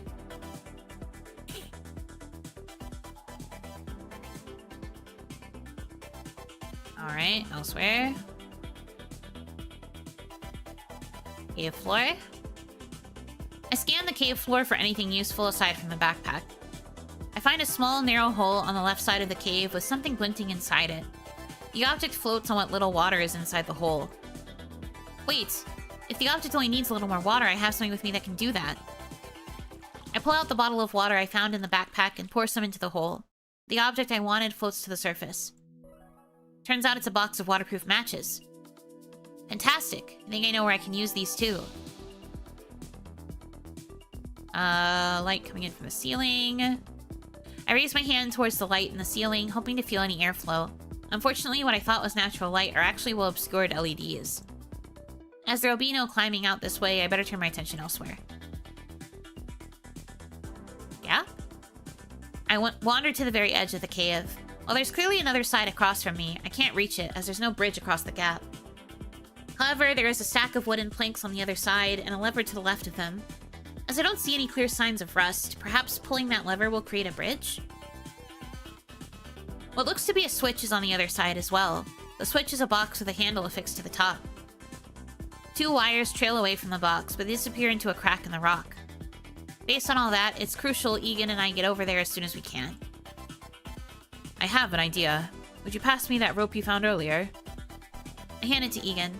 He ties a lasso, tosses the loop over the lever, and yanks it down. Nice throw! A rumble fills the air as the stack of wooden planks moves. It latches into a secure bridge over the gap. Guess it wasn't all wood to begin with. It was just hard to see from this distance. Thanks, Egan. We can get to the other side now. Other side of the bridge? Egan and I cross to the other side of the cave. The box I saw from afar turns out to be a plunger, which means we get to blow something up as a solution to a puzzle. Considering how fancy this escape room has been so far, I'm excited. I haven't blown anything up since Lynn and I last played with fireworks in our childhood. If there's a plunger, then there must be dynamite. If there's dynamite, then there's somewhere to place it. Time to look around again. Elsewhere? Abandoned campfire, because we have the matches. With the matches in hand, I return to the campfire. Egan kneels beside it. I pass in the matches, and he tugs one out of the damp box. They're fake. These match heads are made of rubber, and the wood is plastic. Makes sense. I doubt they want anyone to burn down their set. Egan makes a striking motion and drops the match in the old campfire. Following an ignition sound, fog billows up from the campfire like fake smoke and travels southeast towards the cave walls. As that's likely illuminating the airflow towards the exit, we ought to follow it and see what's been revealed. Let's!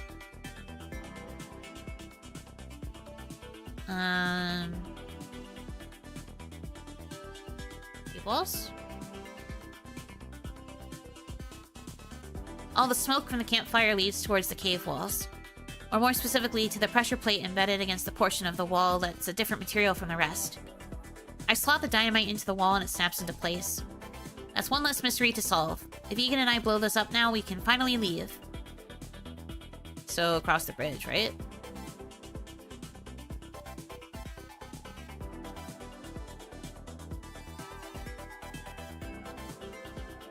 Now the dynamite is placed, all we have to do is slam the switch down. I glance at Egan and he nods. We each grab one side of the plunger's bar and pull up. Ready? Ready! We push down at the same time, and a massive explosion rocks the room. I cough at the spray of dust that drifts over, while Egan waves dust away from his face. The rock wall on the other side collapsed into a slope towards the surface. We can leave now. Let's hurry. We must get out of here before we're consumed by the Pharaoh's curse. Yippee! And before the dynamite is the one real thing here, that would be pretty funny. Bad ending where it actually is real dynamite and we explode. You save the world, but at what cost? My main goal is to blow up. At last, Egan and I return to the Pharaoh's tomb where our escape room started. Has it been 60 minutes, or do we make it out in time? I'm not sure, but I think we have? Now that we've returned, I believe we're supposed to rob the Pharaoh. I think so, but what if there are traps in this room that'll send us back down? I'm hoping the room attendant won't do that, considering how much effort it took us to escape, but you never know. It's been 24 hours. Nah, they would have sent a search party looking for us if it took that long. No matter what, we need to open that tomb to escape. I'll approach, so stay behind me. No, we've come this far as a team. I don't want to split up now. We approach the sarcophagus with bated breath. With every step, my palms grow sweatier, and I swallow to keep my throat from drying out. Our palms brush the sarcophagus, and the sound of lightning cracks through the room. So you've returned, you fools. Not only for your salvation, but for my riches as well. And you managed to make it out before the time limit. You may have surpassed 2 of my trials, but 1 remains. Did you think this was over? That I, the mighty Pharaoh, would succumb to mere thieves? This may be my sacred tomb, but soon it shall be decorated with your bones.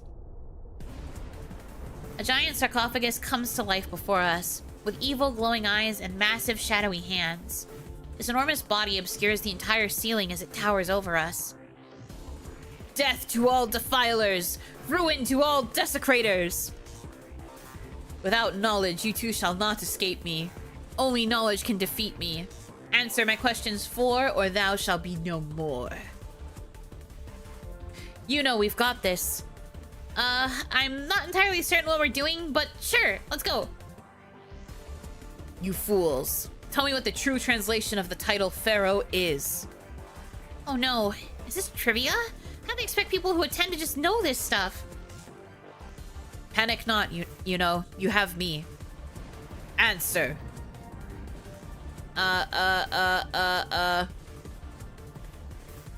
Definition of Pharaoh? Let's use our collective brain cell. Divine ruler, lord of all, great house? Pharaoh.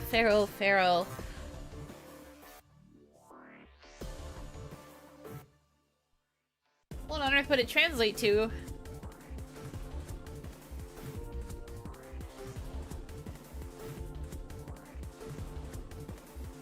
Does anyone here actually know, or should I just Google it? I guess the answer also could be just we, defer it to Egan, but I don't want to do that too much. Pretty sure it's Divine Ruler. I mean, I trust. Great House. Really? Help. Oh wow, was I wrong? I don't know.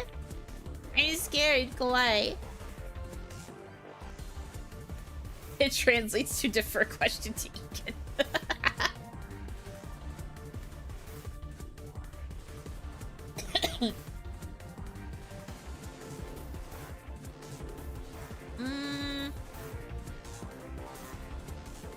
Hold on, perhaps I should consult the great internet.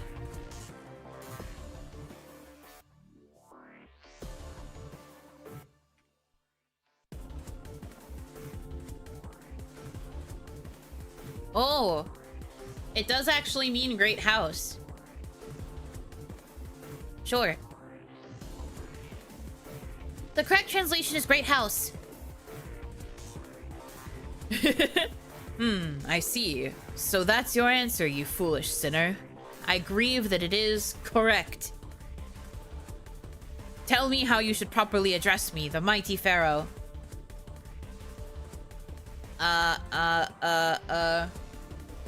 Great search engine of the internet, what is your wisdom? Literally, though.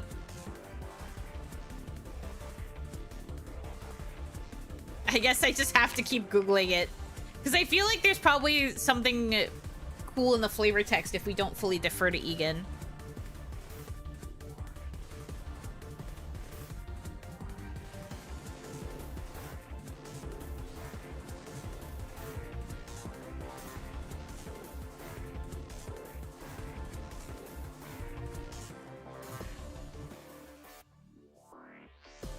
How's your day going? It's going fine. I'm having a chill time.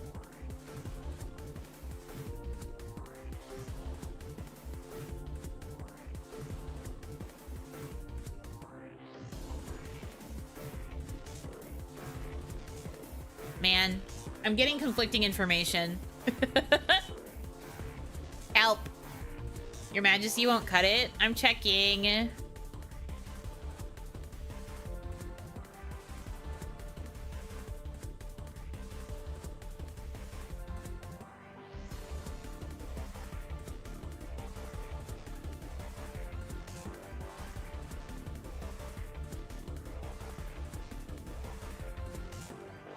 Divine Majesty?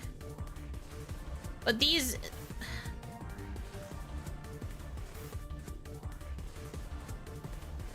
I don't know. I'm nervous. I'm gonna defer this question to Egan. It's fine. I'll keep it kind of split if I can. Egan, an assist, please. Cretin, you think you can trick us? We already heard you addressed as Your Majesty the Mighty Pharaoh. This is not yet over. I shall vanquish you criminals yet. See, it was a trick question. It was both. Look upon me. Am I not divine? Egan is the most divine. What does this mean? What does this mean? What the heck?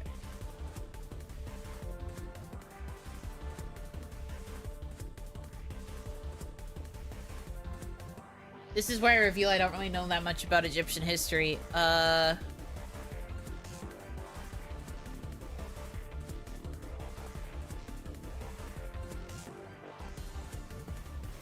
Okay. So, yes. Egan is clearly the most divine. I mean, I would pick that if I could, but we would lose for sure. You are divine, the most divine being I've ever laid eyes upon. Huh, I shall accept your flattery, thief. Correct. Last question. You dare fight back? You dare question the mighty pharaoh? I have all the authority here. You small-minded fools don't even know what that's called.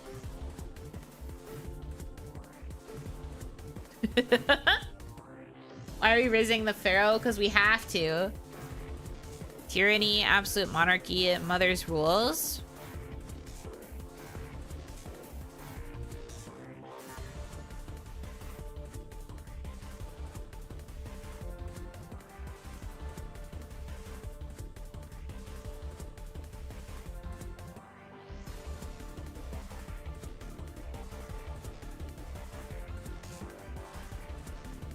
Lord of the lands, divine kingship. What the frick?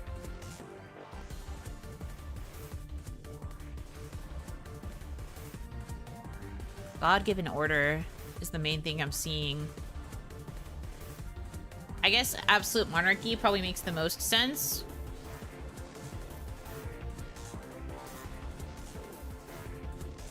But I want to keep it even, so since I solved the last one, I'll let him do it. unfair system has no other name but the one Egan is about to tell you. Tisk tisk. Bring us a challenge next time, Pharaoh. For your miserable absolute monarchy ends here. No, this cannot be. It cannot be! I have been vanquished by mere travelers. Roar! My gold, my splendor! No!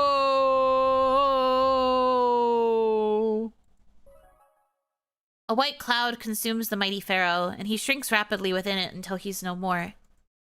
As he disappears, the room brightens.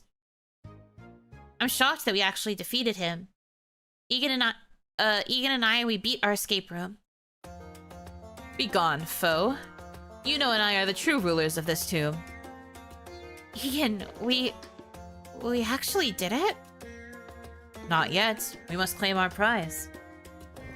He takes my hand in his and shoves aside the lid on the sarcophagus. 2 massive bags of gold and gems surround a plastic mummy. One for each of us. I pluck up mine and Egan collects his. Beneath his bag is a key. That must be for the door. Take it. I'll hold both our spoils. The key unlocks the door. Yippee! He is MVP. I mean, we kept it pretty even. I solved some, he solved some. Perfectly balanced. But there's probably like a bit of flavor text that you could get if you solve all of it or if Egan solves all of it. So I might have to go back and check sometime. After so long in the escape room, it's a breath of fresh air to be back in the lounge. Goodness, we actually made it out. It's endearing how in awe you are. We're the ultimate team. This was the natural conclusion. That was a lot of fun. Good work. I'm not owned, the pharaoh says as he shrinks into a corn cob. Yeah, literally. And you as well. Congratulations, adventurers! You successfully defeated the pharaoh's escape room. I see you found your rewards as well. Please keep them. His stolen gems and coveted wealth are now yours to share. Now that he's mentioned it, what's in these bags we took? I open mine up. The gold coins inside are actually chocolate, and the gems are different flavored hard candy. Oh, yum! Thanks so much! After all our effort, these are... counterfeit? You didn't expect actual gold, did you? We put our very lives at risk for artificial flavoring and sugar. Most people do. I have much left to learn about Earthians. If you have any allergies, please let me know. I'll happily adjust your price. Unfortunately for me, disappointment is not an allergy. That's a pretty good line. Amazing. The culture shock is real. Uh-huh. Getting into a pyramid and leaving with a reward sounds very British. I mean, we try not to question it. It's fine. It's just escape room. It's only game. Sis, brother! Lynn calls to us from across the lobby and runs over with Nabo and Andel. There you are! I've been deathly curious about your escape room. How did it go? It's a lot to get into. We should head out first, and I'll tell you all about it on the way. Did you two also acquire candy upon your success? We would have, if we had succeeded. Huh? Wait, you 3 failed your room? Terribly. I never dreamed I'd bring such shame upon Ornthon. It's less that we failed and more Andy and Nabs cheated until we got kicked out. We were allowed in with our Rubicons. Logic suggests we should have been allowed to use them. Rubicons? Egan indicates his wristwatch. That would be these. I laugh until my side hurts. Oh, that's delightful. I wondered about that in our room, to be honest. Good thing we never tried it. But I absolutely need to hear how things went on your end. My sister links arms with me as we stride towards the exit. Of course! It all started when Nab suggested that he... Yap, yap, yap, yap, yap, yap. Yapping away into the sunset.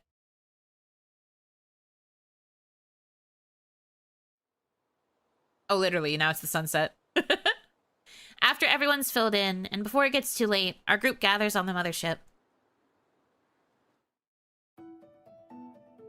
I think it'd be lovely to end this day with a walk along the beach, so let's get this evaluation thing over with. Yuno wrote this game. Surprise, hi, I'm the ghostwriter for Winking Corvid. I'm kidding, I'm not. Someday, you know, Hanaki will write Notame, but not this day. How did Lynn end up leading this? That's just how she is. Her type of extrovert energy is impossible to win against. Andy, how do I bring down the panel? These buttons here. As the buttons chime and ping, I lean over to Egan. They're getting along very well, huh? They seem closer than before. Right? Got any gossip, Nabo? Ever the strong, silent type, he shrugs, then shakes his head. A familiar screen finally descends. Can I do the honors too? You may. Today's amendment score for day 3 of 3 is... Egan steps away long enough to hit the appropriate buttons. Numbers spin and turn on the screen. The end shows a 0, and the second column is another 0, and a number 1 falls in the final spot. Another 100! Excellent job, sis! Today I learned how magnificent working as a team truly is. I'm used to delegation, so it was a stimulating experience. What wasteful formality. You had the same score all 3 days. I suppose I'm just that good? Everyone stiffens when Nabo smiles. It's the first time he's shown an emotion other than boredom. Nabs, that's illegal! Your appeal is off the charts when you smile. Wait, I made him laugh? Really? If we're done here, I suggest we eat. My last decent meal was breakfast, and I'm feeling it. Aw, Nabs, don't be like that. Already am. But your smile barely lasted a second. That I gave you a second is miracle enough. Will you smile again if we let you choose the restaurant? No. Please, Nabs. Not you two. Ah ha ha ha. We all laugh in unison. Because we are a group and we are getting along.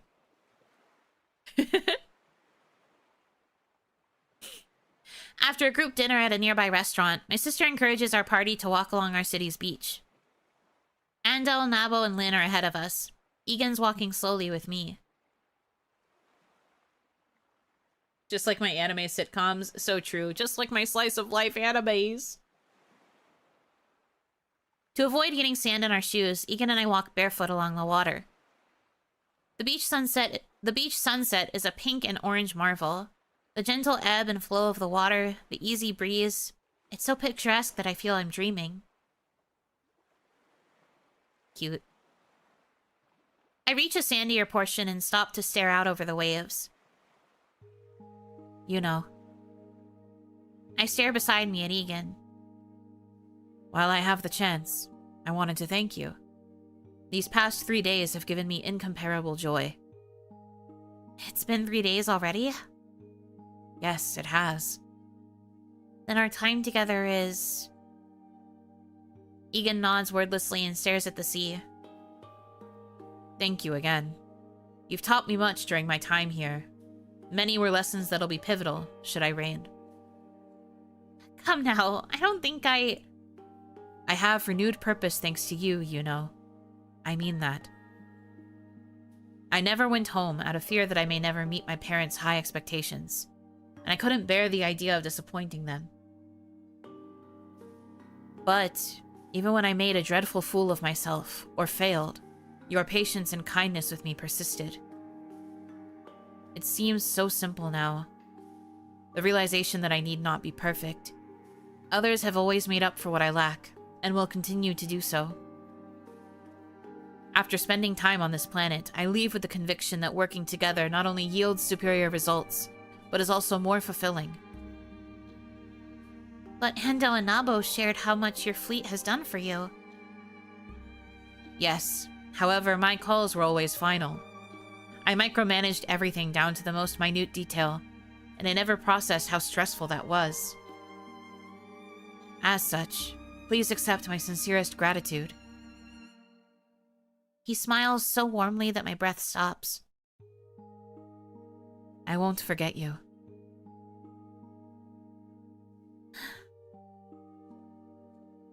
It dawns on me that this is really it. The Ornthonians leave tomorrow. No, Egan leaves tomorrow. Afterwards, it'll just be Lynn and me. No matter how many times I step outside or stare into the sky, I won't see Egan again. I have no hope of ever communicating with him once he returns to the vastness of space. Egan points towards the others. That's all I had to say. Shall we catch up with them? When I don't follow, he stares back at me. Yuno? It's so hard to breathe. I had so much fun today, but now I feel so heavy. Staring at him is... it's... On my next blink, Egan's blurry. Yuno? You... He steps forward and his hands come up. There's liquid pouring from your eyes? How do I make it stop? I'm going to miss you so much. So damn much. Egan pauses. I swipe at my tears, but they keep coming, and all the swallowing and sniffling worsens it. Why was I so stubborn? I thought I'd be less sad when this time came around if I kept my distance, and yet... Egan manifests a handkerchief from his wristwatch and dabs at my eyes with it. What do I do? I'm going to miss you. I won't forget you either. He's losing the battle against my tears. Egan,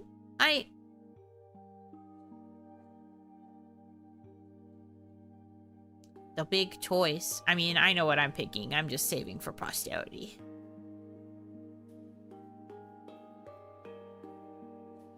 I like you too. I'm an idiot. Why am I telling you so late? Why am I only realizing it now? Yeah, I want to believe. Finalize a romantic relationship. Mystical achievement. He presses my face against his shoulder as he embraces me. A kiss falls on my forehead, then my brow. I warned you about saying awful things about my favorite person, remember? You're not late. You never could be. What do I do? I can't go with you. Lynn's here. My life's here. I understand how much you care about your sister. I will not separate you two, no matter how immense my desire. We'll stay in contact. There are numerous ways to do so. Don't you remember Greed Up? A laugh breaks up my sobs. Not that disastrous app. That fortuitous app allowed us to meet, but if you'd rather not use it. Egan removes his Rubicon with two deft clicks. He gently lifts my left wrist and clicks the device into place over it. The moment it's on top, he taps 8 buttons in succession, and the tech transforms into an incredibly lightweight digital watch. I built this Rubicon myself. It'll serve you well, and no matter what, I'll always be a call away should you speak it. He hits several other buttons and walks me through the interface. There's a built-in distress signal as well. You'll have to press and hold this button here for 10 seconds, but I will come. However, keep in mind that if you hit that button, I'll be coming back to conquer Earth for putting you in distress. I ugly sniffle, yet he's never looked more smitten. They're gonna make me throw up! They're so cute! I'm going to message you every day. Please do. It's seriously going to be so many messages that you'll flag me for spam. Why would I mistake your messages for canned meat? When I laugh that time, he grins. That one was on purpose. You knew what I meant. I did, and on occasion have. But since you laugh every time, I keep chasing that high, as Earthians say. No, he knew the whole time that he was just being obtuse. He just wanted to make her laugh. I'm going to end it up! Ah!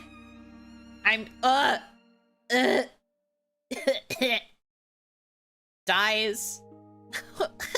He's so cute.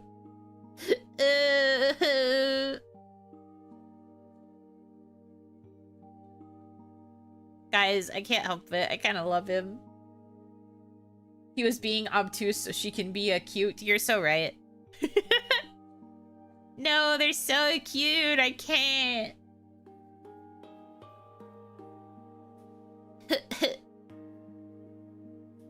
He's adorable. So adorable that I reach out and tug him towards me. His soft lips meet mine, and he squeezes me closer like he can't get enough. He's really warm. It's ridiculous how safe and cherished I feel in his arms. For a long, warm moment, we linger there. Eventually, I ease back to collect myself. Aw. You little forehead kiss. You forehead smoochie. Scandalous. That's crazy. They smooched? Whoa. Oh my god, they're so cute.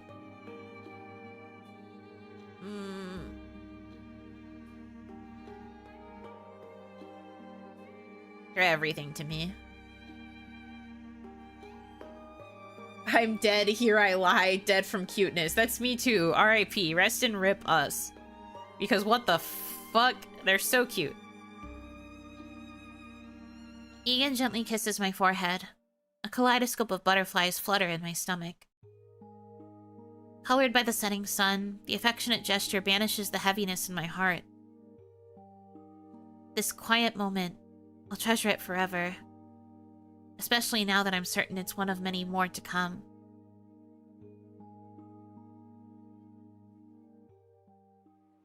Ah! Plan G was a success! Andy, Nabs, the poppers. Egan and I glance over at the trio when the firecrackers go off. Colored paper and confetti rain down over Egan and I. This is the only time I'll root for your happiness, Egan. Woohoo! Success! Rats. We didn't have to break out the emergency water guns either. Can you three go away? You're interrupting our moment. Andal yanks the string on another popper and showers Egan and I in more confetti. Embarrassing you is my sworn duty. This is a once-in-a-lifetime experience for me, Andal. Well, there's only one proper way to do things now. I snatch a popper from Lynn and snap it open over Andal. He screams as he's smothered in glitter and darts away. No! I specially made those poppers! I was going to glamorize Egan's quarters to an unbearable degree. Well, instead, it's your turn. Get him, Egan. It's Team Yuno versus Team Lynn. Egan lunges into action and seizes all the remaining firecrackers before anyone else can react. He tosses me my share, which I snap up. Nabo secures one of the water guns and slides behind a rock for cover. Ah!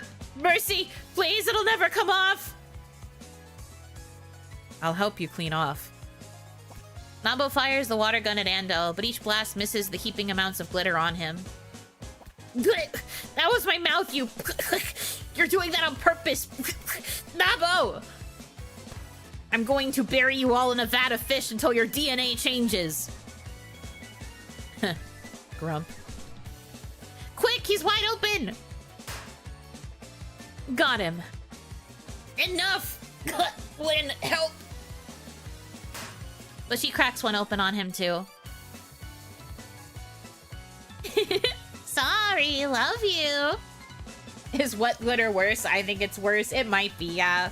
But they said that it kept missing and they were hitting the parts of him that weren't covered in glitter, so maybe it's fine. But I imagine some of it dripped off onto the glitter.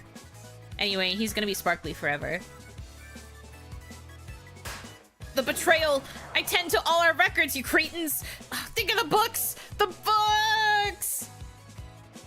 He just like me. Not the glitter on the books.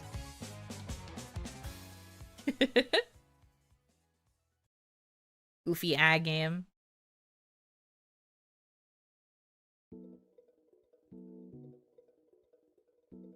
Oh, that's where it ends? Okay. Cute! Well, we did it! We beat it! I got the best possible ending. We got a smooch. Well, there might be an after credits, so I guess we can zip through this, but... Yay! What a cute game.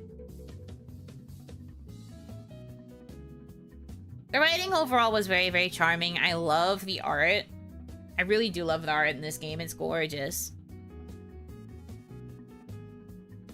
Very fun.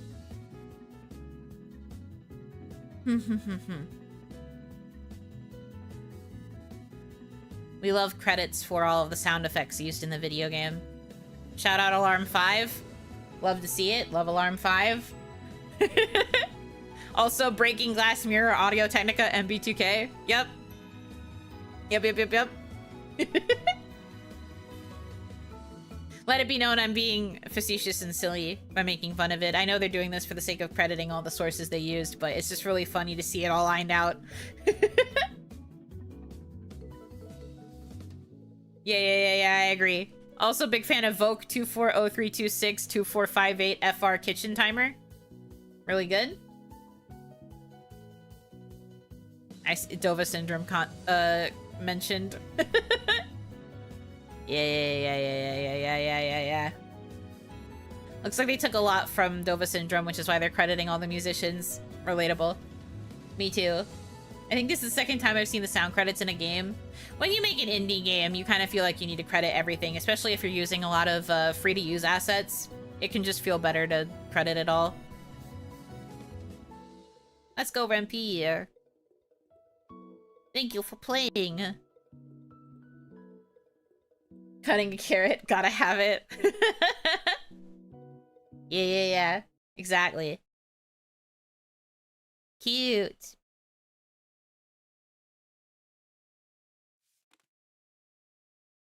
Oh yeah, there was an after credit. I was right to wait. I slide an envelope onto my boss's desk. What is this? I thought you clocked out already.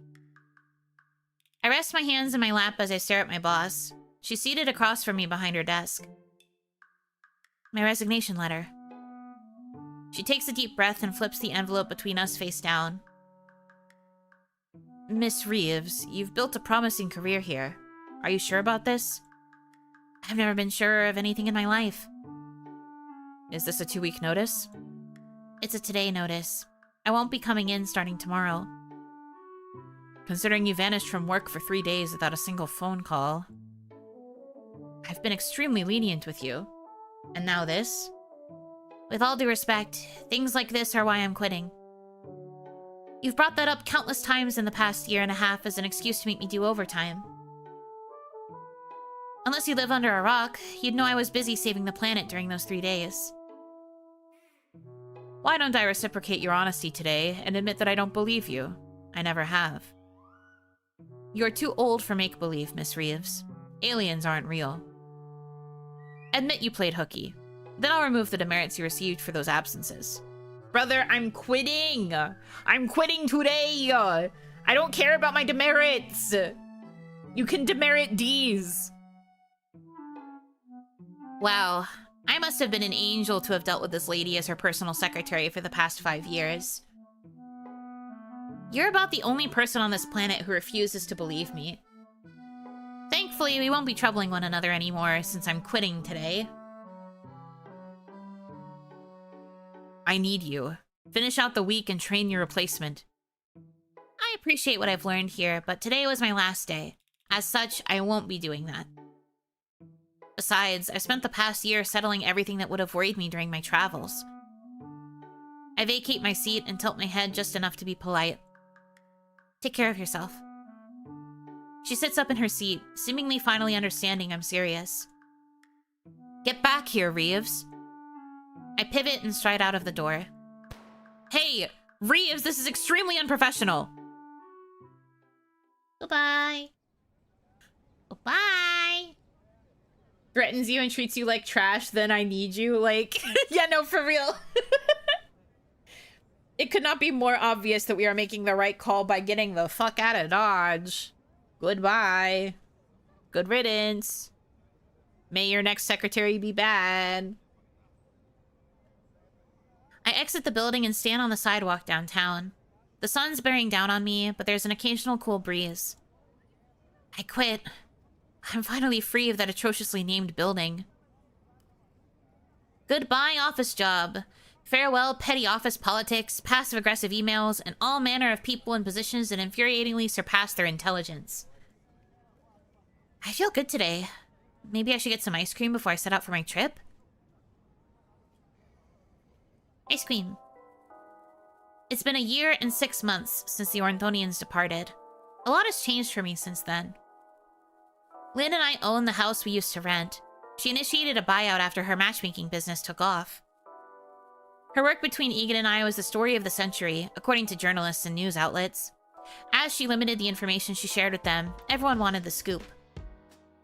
She vlogged about it online instead. Between that and covering drama in various communities, her streaming gig took off. Although she was doing well, I stressed that I'd still work so we had a safety net.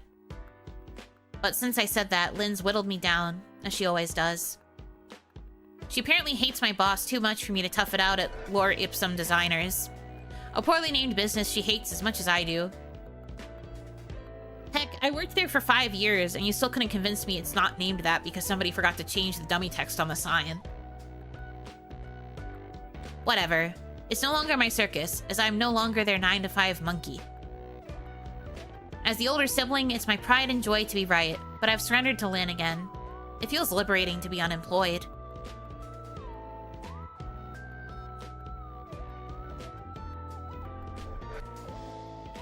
I like her. I also would want to leave one goddamn office with a yesterday notice. So true. I close the door behind me as I return home. Lynn's probably still streaming. Bestie, I had a stellar hangout with you today. Today's ED drink is my take on the dessert, Eaten Mess. I pull up her stream on my phone as I overhear her in the kitchen. The chat zooms by with hundreds of cocktail emojis, a known signature for her, since sharing a drink recipe is her video-ending tradition. As always, I'll drop the recipe for this cocktail in the description. Mods are sharing links if y'all chill for a sec. Both joy and cocktail emotes fly by in the chat. This drink is summery, delicious, and best of all, pink! It's a crime to sleep on it. I want to hear all about it while discussing next time's drama. Until then, sip on and carry on. The stream ends and my sister bounces out of the kitchen towards me. Welcome back! How did it go? Did her face twist up like she ate 1,000 lemons? Kinda? She didn't believe I was quitting. Of course she didn't. You're a good egg that never took a sick day in the 5 years you worked for her. What matters is that I'm free of her now. That may be so for you, but her office can't burn down fast enough for me. Don't say something so terrible. There are at least 2 good people who work there. Huh. Anywhoozy, when's brother-in-law coming? You're packed and ready to go, right? I am. What about you? I've been ready to go. I have 15 videos recorded and queued. Following our return from Ornthon, I'll have so much to talk about. I'm sure your viewers will love it, but be sure you clear everything with Andel, okay? I wouldn't want her exposing Ornthonian secrets on accident. I tap my Rubicon. Egan should be picking Lynn and I up in about 10 minutes. I can't wait to see him. We've kept in touch, but I miss being with him in person. He should be on the way, but perhaps I should reach out first? Trigger the beacon. Crazy. But it's pretty funny they give you the option. in the end, Earth still gets conquered just because I wanted to see my boyfriend immediately. Nah, we'll be normal. I wonder what you two were texting each other. You're as red as a strawberry. Hush you. Long distance has been hard on Egan and I, but I'm lucky that we message one another every day. Plus, he calls me on Sunday nights, as if we're in the early 90s. I've had countless late nights where hanging up is the hardest thing to do. I miss him, so of course I flirt with him whenever the opportunity arises. He's adorable when he blushes, yet he gives as good as he gets. We've gotten a bit too rowdy at times, as more often than not, he's been reprimanded by Andel for turning the mothership towards Earth. There was one especially close call where he sent me detailed instructions on how to teleport to him using my Rubicon. Naturally, I told him he's more experienced with teleportation, and also that my bedroom is comfier. After I was screeched at by Andel thanks to Egan's impromptu bedroom renovation, I've been containing myself. Egan, however, has taken it as an opportunity to relentlessly goad me. He'll be lucky if I don't tackle him on sight. Oh man, their unresolved tension has been building. If they haven't seen each other for a year and a half, though, it kind of makes sense.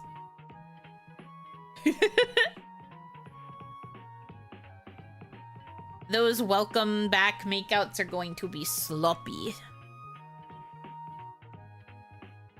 I click past Egan's lovey-dovey messages and ask him where he is. There are about 2 minutes left for him to arrive on time. The house is shaking.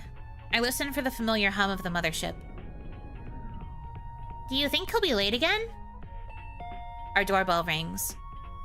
Does that answer your question? Lynn crosses to the door, but Egan appears before me in a shower of particles and tugs me into a tight embrace. I squeeze him back, but it doesn't feel like enough. He's everything. The more of him I grab and pull against me, the closer he holds me. The piece of my soul I'd been without has finally returned.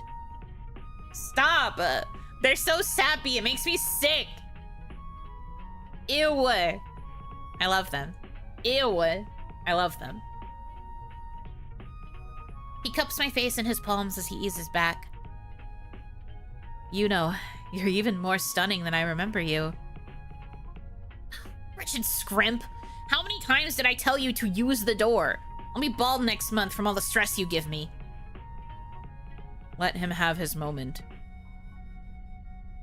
As the official face of Ornthon, he must carry himself with dignity.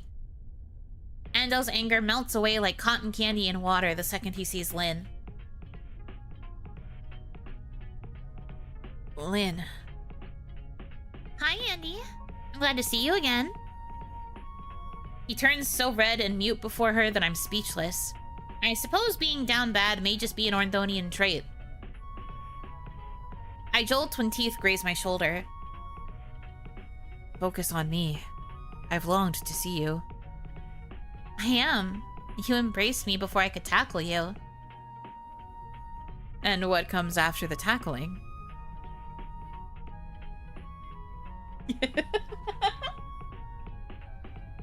Ooh, ooh, you can choose the level of spice. That's fun.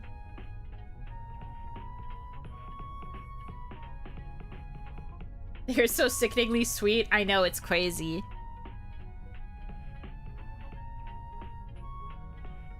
Tackle him now. I shift my weight and leap onto Egan. He's ready for it and uses all my momentum to scoop all of me up against him. I hope you'll enjoy your time on Ornthon. I'm both nervous and eager to show it to you. I'm sure it'll be amazing, if its ruler is any indication of what I can expect. He looks at me as if I'm his entire universe from the praise. I've warned you so many times not to look at me like that, you know. I'm weak to it. Like what? Tell me. His grin tells me he's doing it on purpose. Fetch their bags. We'll depart immediately. Yet Egan carries my things himself up to the spaceship. My trip is supposed to be 6 months maximum, but now that I've seen him and confirmed how happy being with him makes me, I think I'll extend my stay for as long as I'm able. Maybe even forever? Question mark. Would you like to stay forever? They're so fucking cute.